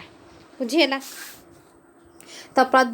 माने विशेषत्व थिले मध्य एते विशेषत्व थिले हैं प्रत्येक प्रदेश रे एकत्वर मूलधाराटी एकता अर्थ एकतार मूलधाराटी अपरिवर्तित अर्थ परिवर्तन होई नथिला माने अपरिवर्तित होई रहिथिला मूल आर्य भाषा और सभ्यता को समस्ते मेरुदंड रूपे ग्रहण कले मूल आर्य भाषा होची वैदिक भाषा अर्थात संस्कृत भाषा को सभ्यतार मेरुदंड रूपे ग्रहण कले कारण से समय संस्कृत भाषा ही थिला जहा कि समस्तंकर मनर भाव को परिप्रकाश करुला जहाँकि से समय भाषा थिला से संस्कृत भाषा ही थिला समस्त को एकतारे बांधी करी रखिथिला एवं समस्त को एकजुट करी रखिथिला एवं समस्त मध्य जातीयता भाव सृष्टि होइथिला काहेकि थिला एते विशेषता एते अलग एते विभिन्नता थिले मध्य समस्ते एकतारे बांधी होई रहिथिले कारण भाषा गोटिए थिला अर्थ आर्य भाषा थिला अर्थ संस्कृत भाषा थिला ए संस्कृत भाषा ही थिला आम भारतर मेरुदंड अर्थ आमको माने बांधी कर रखिथिला आमर जदि मेरुदंड नथिबो आमे कोन भल बसी परिबा ठियाई परिबा बांधी हो रही होबो ना आम शरीर भांगी जीव खंड विखंडित होई जीव यदि मेरुदंड नथिबो सेथि पई आर्य समाज को आर्य भाषा अर्थ वैदिक भाषा अर्थ सांस्कृतिक भाषा संस्कृत भाषा को ही मेरुदंड कह जाइथिला काहेकि से संस्कृत भाषा थिला जहाँकि भारत को एकतारे बांधी करी रखिथिला एते विभिन्नता थिबा सत्ते मध्य एते अलगा थिबा सत्ते मध्य संस्कृति सभ्यता चालीचलन खाद्यपेय सबु किछि अलगा थिले मध्य ସବୁକିଛି ଭିନ୍ନତା ଥିଲେ ମଧ୍ୟ ସେହି ସଂସ୍କୃତ ଭାଷା ହିଁ ମେରୁଦଣ୍ଡ ସ୍ୱରୂପ ଭାରତକୁ ଏକତା ଭାବରେ ବାନ୍ଧି କରି ରଖିଥିଲା। ସେଇ ଭାଷା ହିଁ ଥିଲା ଯାହାଫଳରେ କି ଭାରତୀୟମାନେ ନିଜର ମନର ଭାବନାକୁ ମାନେ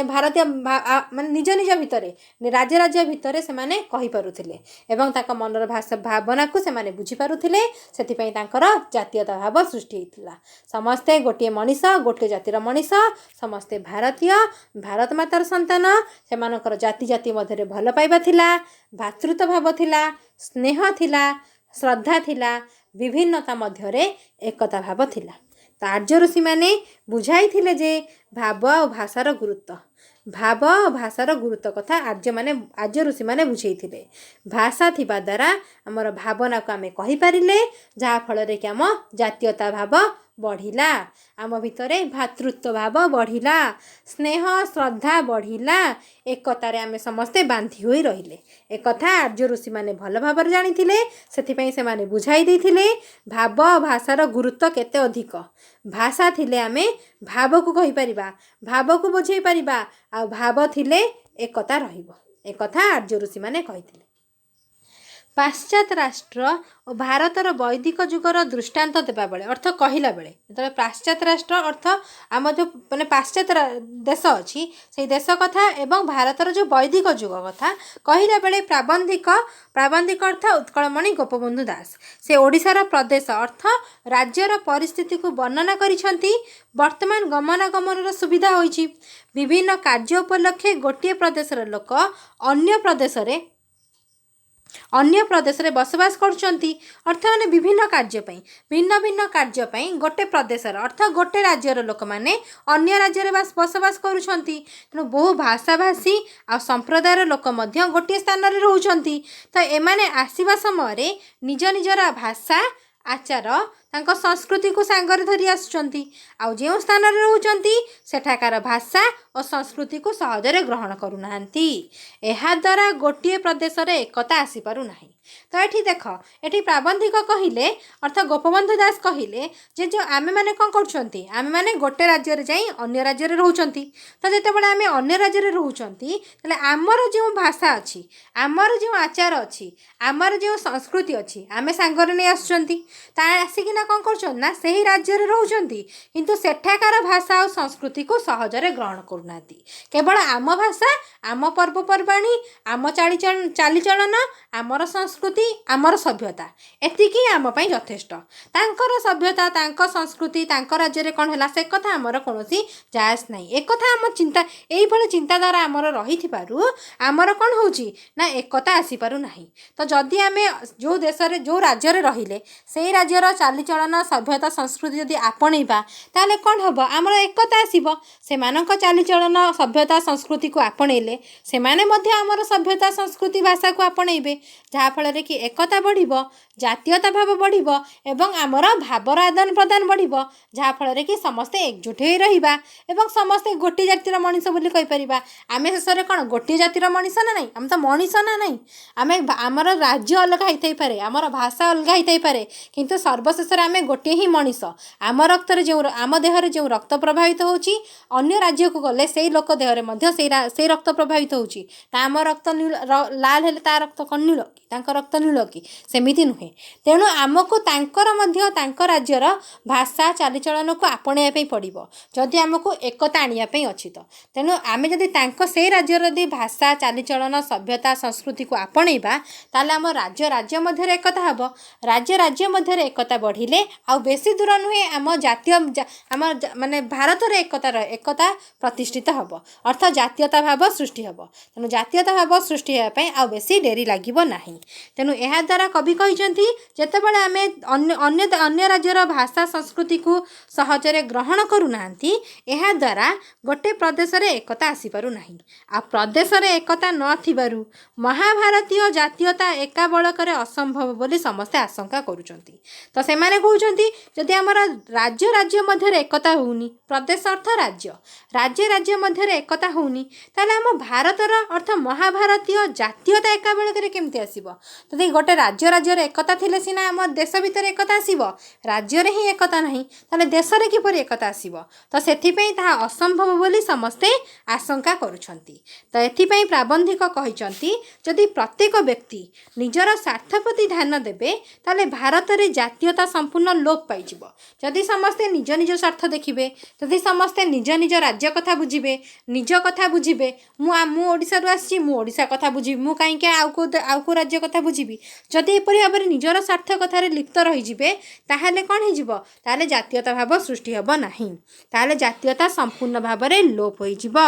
भारत रे जातीयता बोली किछि रहिबोनी समस्त तो निज स्वार्थ रे रहिले ताहाले जातीयता हबो किपरि सृष्टि हबो ताहाले आमे धर्मपद पाखरु कोन शिक्षा कले सी जदि तांकर निजर व्यक्तिगत स्वार्थ को देखि थांते से यदि निजको ही आगे आगे देखि थांते ताहले हमर कोणार्क मंदिर चूड़ा मारी ही न थांता अर्थात आमे से 1200 बढ़ई को आमे पाई न थांते तो एपरि भाबरे सुंदर कोणार्कर आमे गाथा आज शुणु न थांते जदि तांकर निजर स्वार्थ को देखि थांते जदि जाति कथा को से देखि न थांते ताहले से जाति से तांकर से जाति कथा पई अर्थात से जाति पई जीवन देइथिबारु तांकर जाति को आमे मिसाल भाबे नेचंती अर्थात तांकर जाति को आमे उदाहरण हिसाब से नौचंती सेही कथा को आमे मन रखी आम मन रे मध्य जातीयता भाव को सृष्टि करि पारुछंती जदि सी सेही कथा करि न थांते ताहाले आमर जातीयता संपूर्ण लोप हो जाई थांता ता आम मन रे सेही परि जातीयता भाव सृष्टि हे न थांता समस्त निजर स्वार्थ देखि थांते तेणु एठारे लेखक कहते जे आमको निजर स्वार्थ को त्याग दे आमको आगे जाति कथा चिंता करने पड़ो लोक मान कथा चिंता करने पड़ो ताहेले जातीयता आमर पुणी फेरी आसब अर्थात जातीयता आम पुणी जातीयता भाव ही आम समस्ते गोटे बंधन में बांधि हुई रहिबा अर्थात समस्ते भारतीय हुई रहिबा तो गोटे स्थान में अनेक लोक रहिबा द्वारा से स्थानर जनबसति सिना बढ़िबो मात्र एकता बढ़िबो नाही जदि आमे जदि आम निज स्वार्थ प्रति ध्यान देबा जदि आमे गोटे राज्य अन्य राज्य जाई रहिले ताले टी लोक संख्या बढ़िला किंतु जनबसति बढ़िला किंतु एकता भाव बढ़िला कि एकता भाव बढ़िला नाही तेणु जदि आमे निज स्वार्थ को त्याग देबा ताले जातीयता भाव बढ़िबो ताले एकता बढ़िबो समस्ते समस्त को परस्पर को साहाय्य करिबा तमे जदि जनक साहाय्य करिबो ता बदल रे अन्य जन तुमको साहाय्य करिबो एकता बढ़िला तमे जदि साहाय्य करिबो नै सी करिबो नै एकता बढ़िला नहीं ताले कोन हे जिवो एकता लोप पाई जिवो भारत जो अखंड प्रदेश होई रहिछि ता अखंडता तार खंड विखंडित हो आम मैंने कहीं भी केबे चाहिबानी जे आमर अखंड भारत खंड विखंडित हो कहीं ना तापाई केते महापुरुष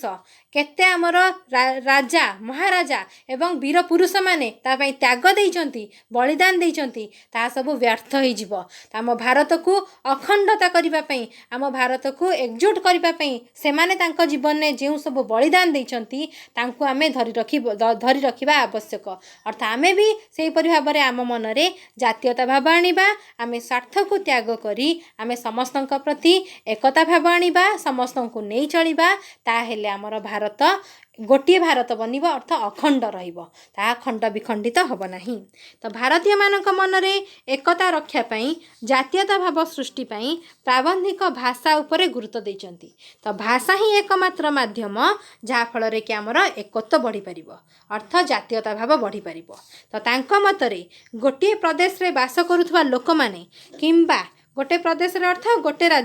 गोटे राज्य रे वास करुथबा लोक माने किंबा सेठाको आसुथबा लोक माने जदि कोनोसी एक भाषा को ग्रहण करिनियंती अर्थ आमे जदि गोटे राज्य को जाउचंती ताले आमे जदि से राज्यर भाषा ग्रहण करिनेबा किंबा से राज्यर लोक जदि आम भाषा ग्रहण करिनेबे ताहेले परस्पर मध्य रे चिंतार समन्वय आसीबो जदि आमे सेमानक भाषा ग्रहण करिनेबा ताले निश्चित भाबरे सेमाने मध्य आम भाषा ग्रहण करिवे आमे जदि तांको पर्व पर्वाणी को पालन करिबा तांको संस्कृति को सम्मान देबा तांको खाद्यपेय चालीचलन को सम्मान देबा ताले सेमाने मध्य आम चालीचलन आम खाद्यपेय आम संस्कृति आम पर्व परंपरा को मध्य सेमाने ग्रहण करिवे एवं आम सहित सेमाने एकजुट होई रहिबे अर्थात एकता भाबरे आमे रहिबा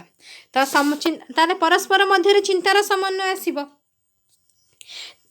से प्रदेशर संस्कृति साहित्य और इतिहास को सेठारे बसवास करुवा समस्त लोक निजर बोली ग्रहण करें। तो सेहीपरि से प्रदेशर अतीत और भविष्य संपर्क में कहार अविश्वास आसब नहीं, बरं समस्त प्रति आशा आ विश्वास जन्म एवं जातीय एकता सृष्टि हो पार जदि आम परस्पर मध्य